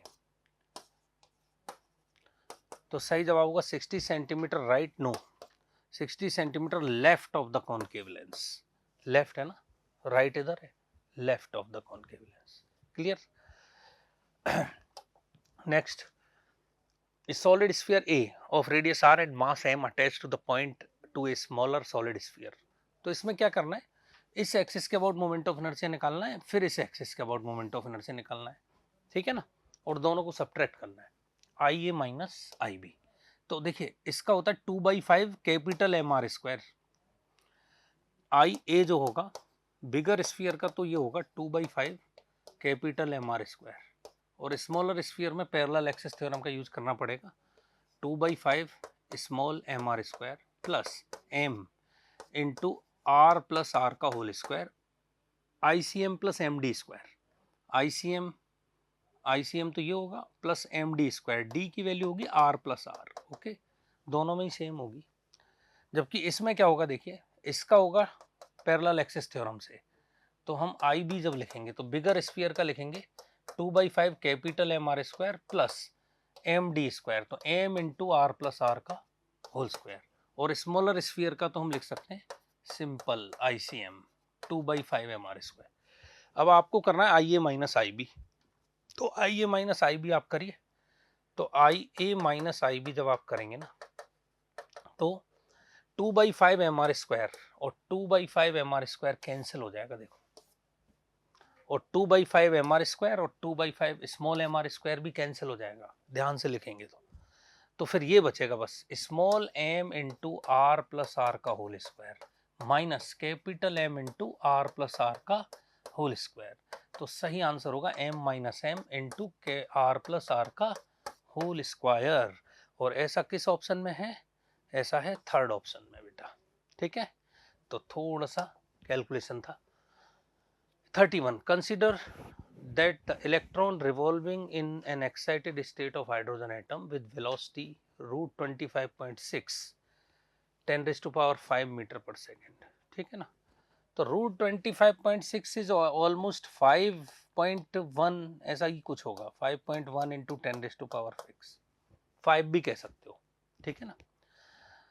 तो देखिए इसमें अब आपको फॉर्मूले डिराइव करेंगे तो टाइम लगेगा, क्योंकि रेडियस ऑफ द ऑर्बिट हमें कैलकुलेट करना है। अब हाइड्रोजन है तो Z बराबर तो 1 है, पर हमें N नहीं दे रखा है इसमें, तो एक तरह से आप फॉर्मूले लिख लीजिए और N को एलिमिनेट कर दीजिए। तो जैसे मैं अप्रोक्सीमेट ये वाले फॉर्मूले लिख देता हूँ, जो V का फॉर्मूला हम लिखते हैं 2.18 into 10 raise to power 6 Z by N, तो Z तो 1 है, N हाइड्रोजन एटम के लिए मीटर पर सेकेंड है ना, दिस इज व्हाट V। और दूसरा होता है इन R radius, this is 0.529 angstrom, angstrom मतलब 10 रेज टू पावर माइनस 10, और आप इसे लिखेंगे n square by Z, Z क्या होता है 1 मीटर, ठीक है। अब आपको क्या n नहीं दे रखा है, V दे रखा है, तो यहां से n का वैल्यू मुझे मिल जाएगा। n का अप्रोक्सीमेटली वैल्यू हम कह सकते हैं 2.1 into 10 raise power 6 upon V, V is what root 25.6, तो this is what 5.1 into 10 raise to power 5, तो n का अप्रोक्सीमेटली वैल्यू जो है ना वो 21 अपॉन 5 ऐसा आ जाएगा, ये 10 है ना, तो दिस इज 21 अपॉन 5.1 एक तरह से, तो दिस इज व्हाट ऑलमोस्ट 4, तो n का वैल्यू 4 आ जाएगा, इसमें रख देते हैं 4, 0.529 into 10 raise to power minus 10 into 16, ठीक है ना। और आपसे कहा है कि ये जो है x into 10 raise to power minus 9 metre के बराबर है, तो this is x into 10 raise to power minus 9 metre, तो x का जो वैल्यू आएगा दिस इज 0.529, x का जो वैल्यू आएगा वो 0.529 into 10 raise to power minus 10 divided by 10 raise to power minus 9, ठीक है ना। तो इसका जो वैल्यू होगा कुछ इस तरह से आ जाएगा इंटू 16, ठीक है ना। तो ये हो गया 10 रेज टू पावर माइनस 1 बच जाएगा ऊपर, ठीक है ना। तो इसे सॉल्व करेंगे तो कितना हो गया 0.529 into 16 into 10 raise to power minus 1, इसे सॉल्व करिए अप्रोक्सीमेटली। तो इसको मैं 0.53 लिख देता हूँ ना, या मल्टीप्लाई करेंगे तो 16 9 16 9 जा 16 9 जो होता है 144, तो 144 का 4 14, 16 2 जा 32, 32 और 14 6 4 46 6 4 16 5 जा 80 प्लस 4 84, तो this is 8.464, 8.464 into 10 raise to power -1। तो भाई ये वैल्यू 0.8464 ही आएगी, ठीक है ना, मतलब ये 1 के क्लोज ही आएगी। यदि आप एग्जैक्ट कैलकुलेट करोगे रेडियस के फॉर्मूले में तो 1 के पास आएगी, ठीक है ना। तो इसका जो सही जवाब आएगा एक्स का वो 1 आएगा, ठीक है। थोड़ा मैंने अप्रोक्सीमेशन ज़्यादा यूज किया है, तो आप इसे केयरफुली कर सकते हैं। The mean free path of the molecule of an ideal gas, तो लैम्डा मीन फ्री पाथ का फॉर्मूला मैं लिख देता हूँ √2 पाई d स्क्वायर n, ठीक है ना। ये मीन फ्री पाथ का फॉर्मूला होता है। अब d is the diameter, and diameter होता है, और आपसे ये कहा गया है diameter of the spherical molecule of gas A is twice of the diameter of B and number density is n, n number density होती है, ठीक है ना। अब आपको कहा गया है कि इनका mean free path of the molecule of gas A is half that of the another B, तो lambda A जो है ना is half of the lambda B, ऐसा होगा, half that of the ideal gas B। और दूसरी बात आपको क्या दी गई है कि number density N A and B है, तो आपको डायमीटर के बारे में कहा है, diameter of the gas is twice of the diameter of B, तो diameter of A is the twice of diameter of B. बढ़िया। तो आपको एन के बारे में बताना, तो एन प्रोपोर्शनल टू हो जाएगा 1/λd², तो N A upon N B is equal to उल्टा λb² db² upon lambda A D A square, ऐसा लिख सकते हैं N A by N B को। तो lambda B by lambda A, lambda B by lambda A कितना हो जाएगा बेटा 2, ठीक है ना। तो इसको तो लिख दिया 2, और D B by D A, D B by D A हो जाएगा 1/2, तो ए होगा स्क्वायर है तो 1/2 का स्क्वायर, तो दिस इज 1/2, तो N A by N B is equal to 1/2, तो एन ए का वैल्यू आ जाएगा एन बी बाई 2, है ना। ये बढ़िया क्वेश्चन है। मीन फ्री पाथ पे बच्चे जनरली गलत कर देते हैं क्योंकि उन्हें फॉर्मूला ही याद नहीं रहता है, तो ये एक इंपॉर्टेंट फॉर्मूला हो गया है, पिछले कुछ सालों में मीन फ्री पाथ का क्वेश्चन एग्जाम में आता रहता है। Next question, cylindrical cork of uniform density float in the liquid of the density ρ1, and देखिए इसमें क्या है कि the cork is depressed slightly and released and oscillates harmonically with time period t. Same cork floats in another liquid of density ρ2, then the similar oscillation has 2t, ठीक है ना। तो अब देखिए यहाँ पर एक इम्पोर्टेंट बात है कि आपको सिर्फ फॉर्मूला याद है तो क्वेश्चन होगा नहीं, आपको ये थोड़ा सा पता होना चाहिए कि यदि इस तरह का कॉर्क है और ये कॉर्क लिक्विड में है तो H अंदर है, ठीक है ना। फिर मैं इसे SHM करवाऊंगा तो ये थोड़ा इसको ऊपर से प्रेस कर दूंगा तो लिक्विड के अंदर ये H+X आ जाएगा, ठीक है ना। तो जो एक्स्ट्रा X है ना वो रीस्टोरिंग फोर्स का काम करेगा, H तो पहले से ही था। तो पहले हम इसके फ्लोट की कंडीशन लिख लेंगे mg, और ये क्या होगा F/c, तो mg जो है वो F/c के बराबर होगा, तो mg और F/c को लिख देंगे हम रो और πr², और इसकी टोटल हाइट जो भी है L इंटू जी, ठीक है, ऐसा लिख देंगे। दूसरा, यहां हम जब रीस्टोरिंग फोर्स लिखेंगे तो रीस्टोरिंग फोर्स के लिए मैं सिर्फ ये वाला बायोंसी लिख सकता हूं क्योंकि पहले वाला बायोंसी तो बैलेंस्ड ही है। तो रीस्टोरिंग फोर्स में आएगा रो πr² इंटू एक्स इंटू जी, ये होगा रीस्टोरिंग फोर्स, और ये m इंटू ए के बराबर होगा बेटा, तो रो πr² और इंटू g इंटू एक्स। ए का वैल्यू क्या होगा रो πr², ठीक है, इंटू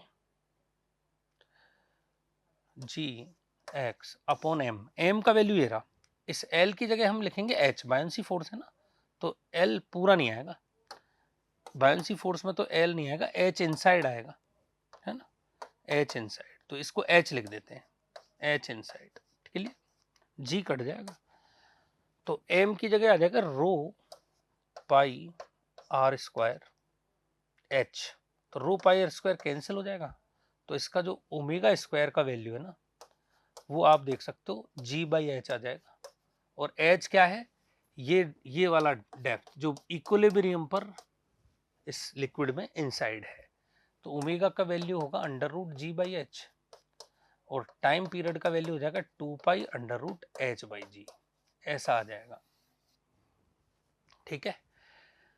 तो पहले कह रहे हैं कि भाई रो वन लिक्विड में है, फिर कह रहे हैं रो टू लिक्विड में है, तो आप यहां से H1 H2 का रेशो निकाल सकते हैं, T1 upon T2 is equal to rho one liquid में और रो टू लिक्विड में जो हाइट इनसाइड होगी इक्विलिब्रियम पर, उसका रेशो आ जाएगा, तो T2 जो है वो 2T है, this is what H1 by H2 root, तो 1/4 आ जाएगा H1 बाई H2, तो सेकेंड लिक्विड में जो हाइट होगी वो 4H1 के बराबर होगी, और यहां से हमें पता है कि मास जो है ना वो तो सेम ही है, तो यहां हम जानते हैं कि एम जो होगा वो rho into pi R square into H होगा, तो रो वन एच वन होगा ये, है ना, और दूसरे लिक्विड में क्या होगा, M is equal to rho two pi R square H two, equilibrium के लिए, दोनों लिक्विड्स में इक्विलिब्रियम के लिए ऐसे लिखना पड़ेगा, इसलिए जिस बच्चे को फॉर्मूला याद होगा ये क्वेश्चन करना मुश्किल हो जाएगा, तो यहाँ से हम लिखेंगे दोनों अलग अलग लिक्विड्स में रो वन एच वन बराबर रो टू एच टू होगा, तो रो वन एच वन बराबर रो टू एच टू होगा, तो यहाँ से हम कह सकते हैं कि H1 बाई एच टू की जो वैल्यू होगी वो रो टू बाई रो वन के बराबर होगी, और H1 बाई एच टू की वैल्यू बेटा कितनी आ रही है 1/4, तो रो टू बाई रो वन की वैल्यू होगी 1/4, जो कि ऑप्शन नंबर 1 में है। तो थोड़ा सा ट्रिकी हो गया है कि जो बच्चे ये फॉर्मूला जानते भी हैं उनका क्वेश्चन भी गलत हो जाएगा यदि इक्विलिब्रियम की कंडीशन नहीं लिखना जानते हैं, ठीक है ना, तो ये इंपॉर्टेंट है।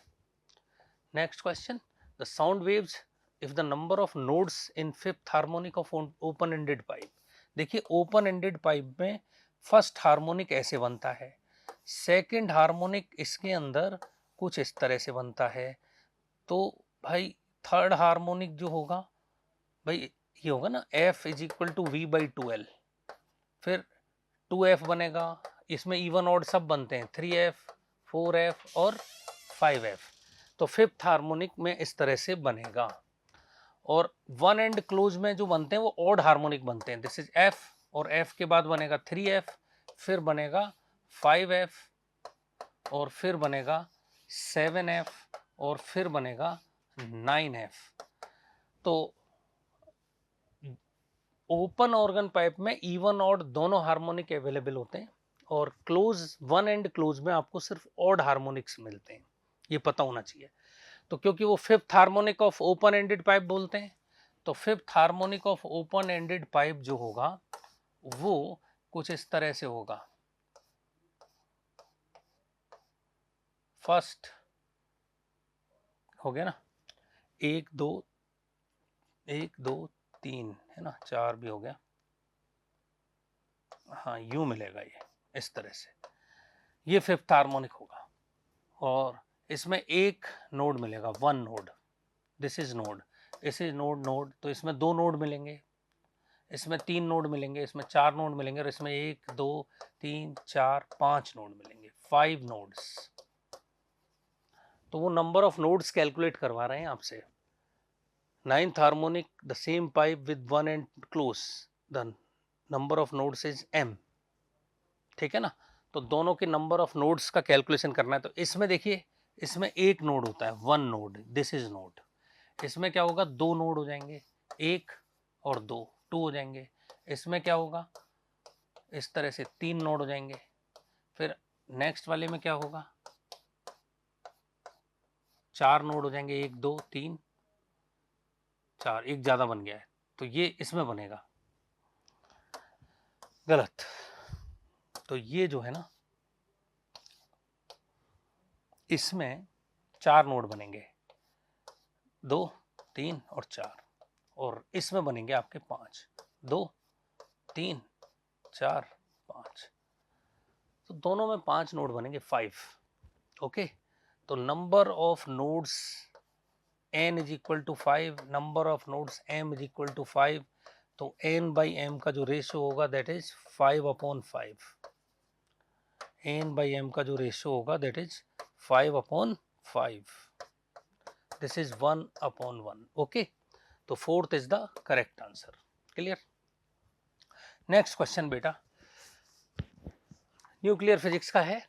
Consider the following nuclear reaction U is equal to 238, ये कन्वर्ट हो रहा है थोरियम प्लस हीलियम में। आपको बताना है, इसके मासेस गिवन है AMU मासेस, और आपको बताना है Q value of the reaction. Q value क्या होती है? Delta MC square.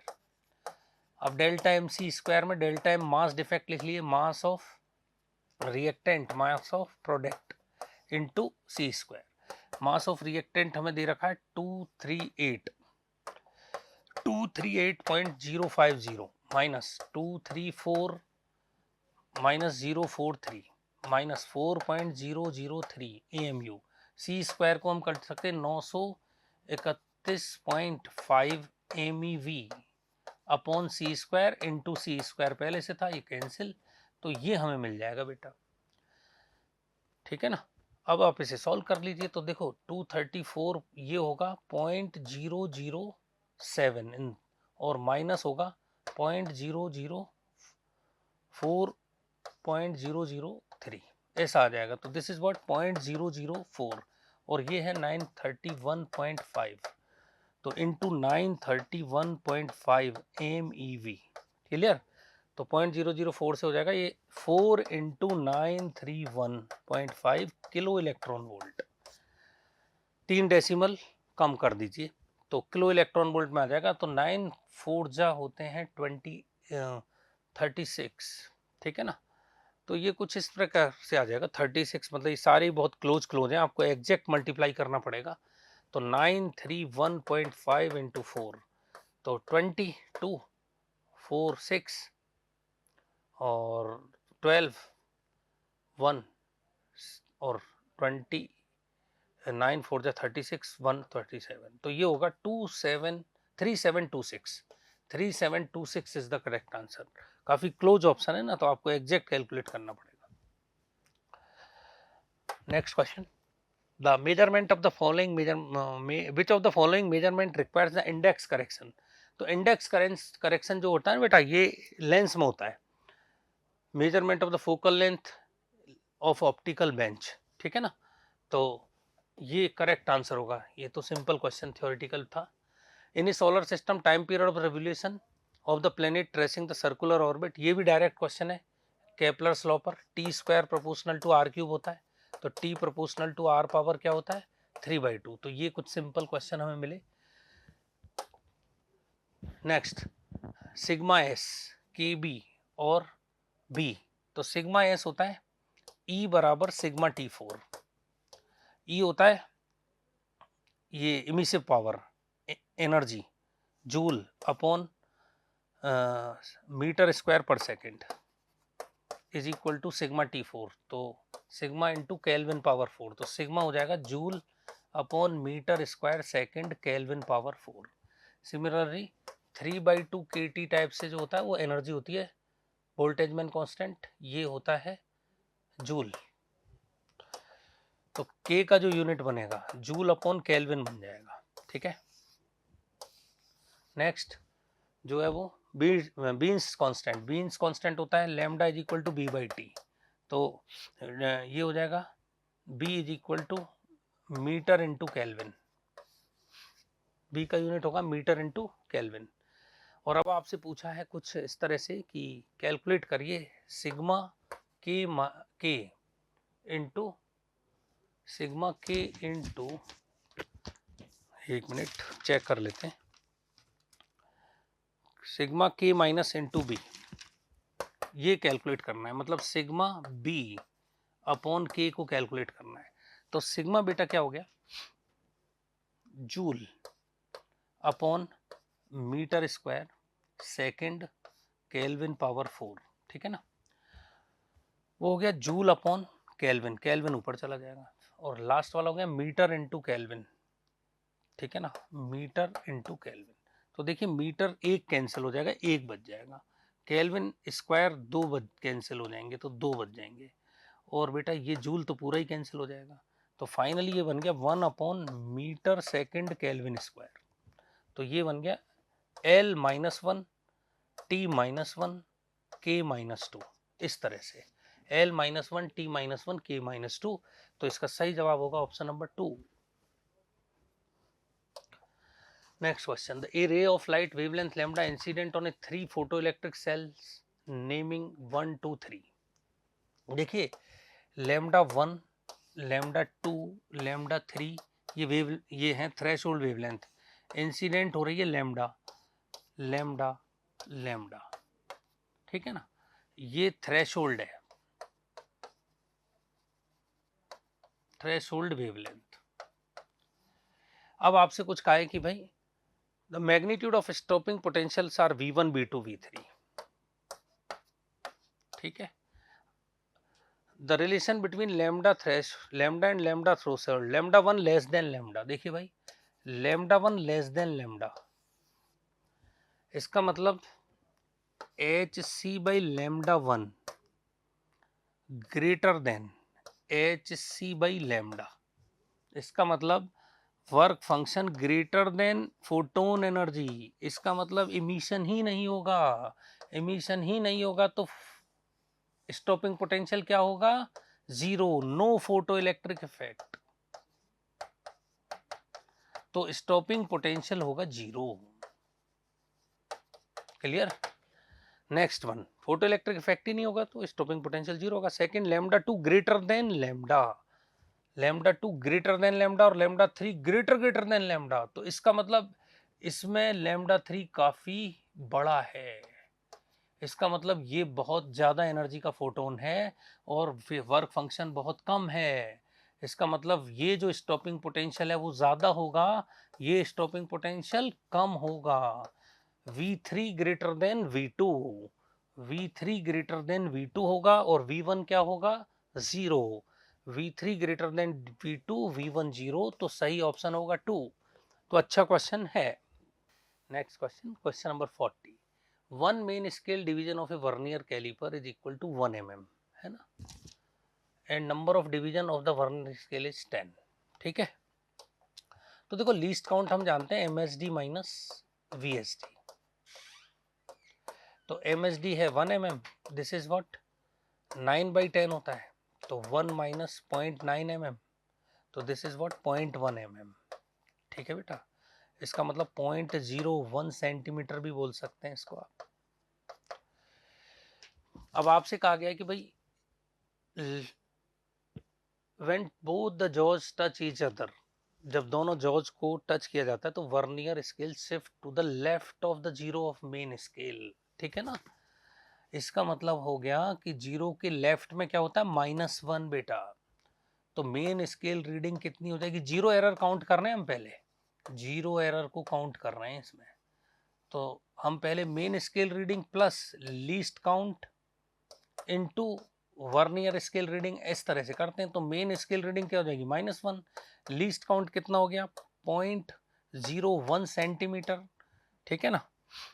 MSD 1 mm, तो mm में लिख लो, mm में लिख लो, तो इट इज व्हाट 0.1 mm, और VSD क्या है 4, तो दिस इज -1 प्लस 0.4, तो this is what 0.6 mm, -0.6 mm, this is what zero error,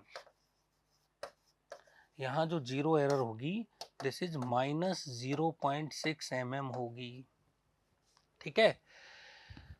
अब आपसे कहा गया है कि if the vernier callipers measures the wire to be 1 centimetre, तो जो ऑब्जर्व रीडिंग होगी माइनस एक्चुअल रीडिंग जो होगी, एक्चुअल रीडिंग जो होगी ना, that is observed reading minus बेटा जीरो एरर होगी। अब ऑब्जर्व रीडिंग हमारी है 1 centimetre, this is what point minus 0.06 centimetre. तो आंसर हो गया 1 plus 0.06 is equal to 1.06 centimetre. और 1.06 सेंटीमीटर ऑप्शन में ही नहीं है, तो ये एक डाउटफुल क्वेश्चन है फिजिक्स पेपर में। लेकिन क्योंकि क्लोजेस्ट ऑप्शन फर्स्ट है तो फिलहाल हमने इसका आंसर रख दिया है 1। बाकी ये क्वेश्चन बोनस भी हो सकता है, ठीक है ना। तो एक डिस्प्यूटेड क्वेश्चन है, बहुत ज्यादा नहीं, क्योंकि 1.04 को ही हम टिक करेंगे, ठीक है ना। टिक तो करके आना ही है, उस बेसिस पे हमने इसका आंसर 1.04 रख दिया है। तो नेक्स्ट क्वेश्चन, ये कंडक्टर का क्वेश्चन है और कंडक्टर की अंदर एक कैविटी है, ठीक है ना। और इस कैविटी के अंदर एक चार्ज रखा हुआ है Q, यहाँ एक पॉइंट है A, और इस कंडक्टर का सेंटर है वहां से C एक पॉइंट है और एक पॉइंट इस तरफ सेंटर से B है। ये सेंटर से दोनों तरफ जो डिस्टेंस है वो सेम है। अब आपसे पूछा है कि पॉइंट बी सी और हैं, इन पर इंटेंसिटी EABEC है, magnitude of intensity. Point B and C are at the same distance from the centre of the solid sphere, the correct option is. तो देखिए पहले तो ये है कि इसमें होगा क्या। देखिए कैविटी के अंदर चार्ज रखा हुआ है कंडक्टर के अंदर, तो यहां पर जो है ना एक इंड्यूस चार्ज आएगा जिसकी वैल्यू -Q के बराबर होगी, ठीक है। फिर कंडक्टर के अंदर नेट चार्ज इलेक्ट्रिक फील्ड तो जीरो ही होता है, तो सारा चार्ज जो यहाँ -Q है ये कंडक्टर की आउटर सरफेस पे इंड्यूस्ड हो जाएगा और ये एक यूनिफॉर्म चार्ज इंड्यूस्ड होगा, क्योंकि जो कंडक्टर है ना वो एग्जैक्टली स्फेरिकल सरफेस का है, तो ये जो डिस्ट्रीब्यूशन होगा ये यूनिफॉर्म होगा और अंदर भी यूनिफॉर्म होगा, ठीक है। अब ए पॉइंट क्योंकि यहाँ है तो ए पॉइंट पर जो फील्ड होगी ना, ए पॉइंट के अंदर जो चार्ज इनसाइड है वो Q है, तो गाउस लॉ से हम ए पॉइंट की इलेक्ट्रिक फील्ड लिख सकते हैं close integral E dot ds is equal to Q inside by epsilon not, for a लिख रहे हैं हम, है ना। तो इसकी वैल्यू हो जाएगी EA इंटू 4πr², और ये क्या हो जाएगा Q बाई एप्सिलॉन नॉट, तो EA जो है वो KQ बाई r² ही आ जाएगा। और क्योंकि R बहुत कम है, सबसे कम R यहीं पे है, इसलिए EA इसमें मैक्सिमम होगा और EA नॉट इक्वल टू 0 तो होगा ही होगा। क्लियर। दूसरा, कंडक्टर के इनसाइड कैविटी के अंदर जो चार्जेज हैं उनके कारण हम जानते हैं कि कंडक्टर की कैविटी के आउटसाइड हर पॉइंट पे इलेक्ट्रिक फील्ड क्या होता है, 0। तो बाहर वाले जो पॉइंट हैं उन पर इलेक्ट्रिक फील्ड सिर्फ आउटर सरफेस के चार्ज की वजह से ही होगा, और आउटर सरफेस का चार्ज कैसा है, यूनिफॉर्म, और सेंटर से इक्यू डिस्टेंस है। तो आपको कैलकुलेट तो नहीं करना है, लेकिन सेंटर से इक्यू डिस्टेंस है तो सेंटर से दोनों का फील्ड KQ बाय r² होगा, और R की वैल्यू दोनों तरफ इक्वल है, तो आप कह सकते हैं EB बराबर क्या होगा, EC। तो आप कह सकते हैं EB बराबर EC और EA नॉट इक्वल टू 0। इसका सही जो आंसर होगा वो ऑप्शन नंबर 3 में होगा, ठीक है। तो ये अच्छा सवाल था। कंडक्टर के क्वेश्चन, इतने मुश्किल क्वेश्चन जनरली पूछे नहीं जाते हैं। अब ये रदरफोर्ड एक्सपेरिमेंट का क्वेश्चन है, बहुत ही सिंपल क्वेश्चन है ये, कि number of scattered alpha particle scattering experiment है गोल्ड फॉयल पर। जब रदरफोर्ड ने अल्फा पार्टिकल्स को स्ट्राइक किया था तो कितने पार्टिकल कितने एंगल पे डेविएट होते हैं, तो हम सब जानते हैं कि most of the particle 0 angle पे डेविएट हो जाते हैं, और बहुत सारे पार्टिकल्स में से कुछ पार्टिकल होते हैं जो 180 पर डेविएट होते हैं।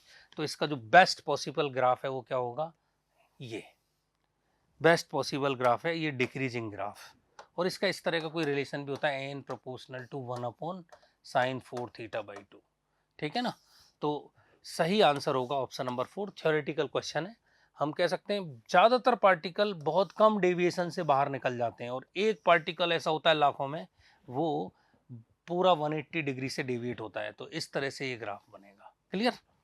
तो next question, 1 mole of an ideal gas undergoes the cyclic process shown, the total heat supplied, तो cyclic process है ना, cyclic process में क्या होता है बेटा, W प्लस डेल्टा U बराबर Q, और हम जानते हैं W cyclic plus delta U cyclic बराबर Q साइक्लिक, और डेल्टा U साइक्लिक क्या होगा, ये हमेशा जीरो होगा ऑलवेज, तो W साइक्लिक जो होगा वो Q साइक्लिक के बराबर होगा।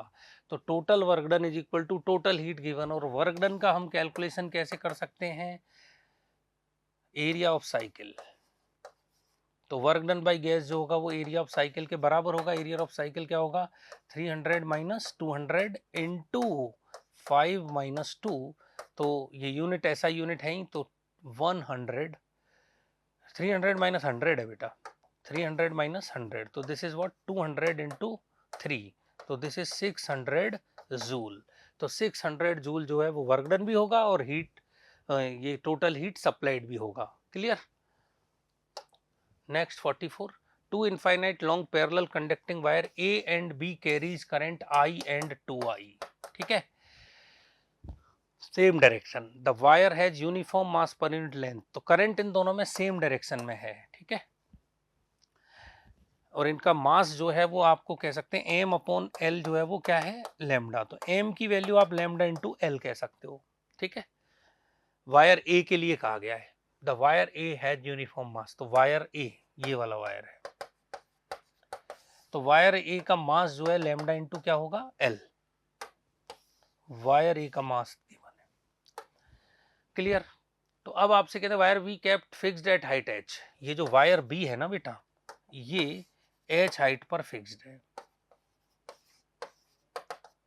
तो अब होगा क्या कि जब सेम डायरेक्शन में करंट होती है तो अट्रैक्ट करते हैं ना, और जो अट्रैक्शन पर यूनिट लेंथ होता है ये होता है mu naught I1 I2 upon 2 पाई r या d, तो ये d की जगह h हो जाएगा यहाँ पे, तो ये इस तरफ अट्रैक्ट होगा F by L mu not I1 I2 upon 2 pi h, ठीक है।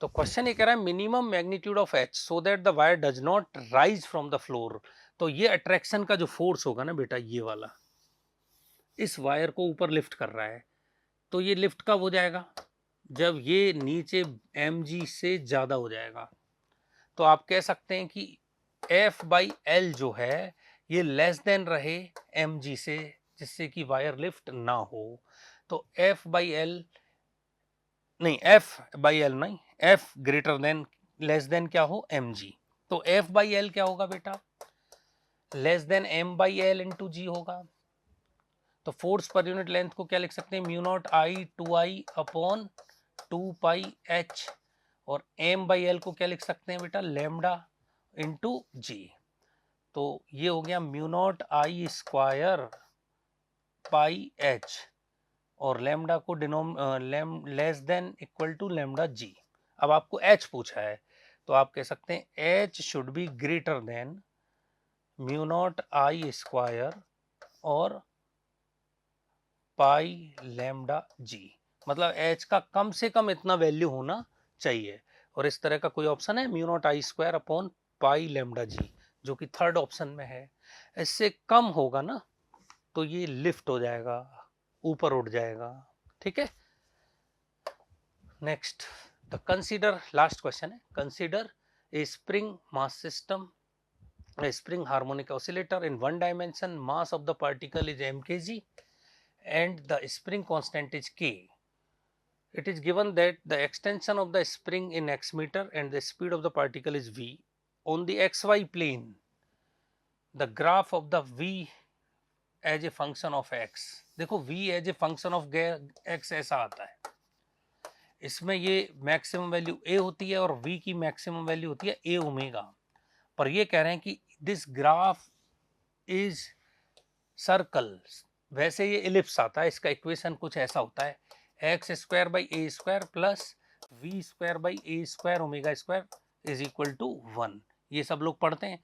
अब ये सर्कल कब होगा, सर्कल तब होगा जब ये दोनों एक्सिस सेम हो जाएंगी, इसका मतलब ए स्क्वायर बराबर क्या हो जाए, ए स्क्वायर ओमेगा स्क्वायर, तो ये ग्राफ जो है वो सर्कल में कन्वर्ट हो जाएगा, ग्राफ बिकम्स सर्कल, ठीक है ना।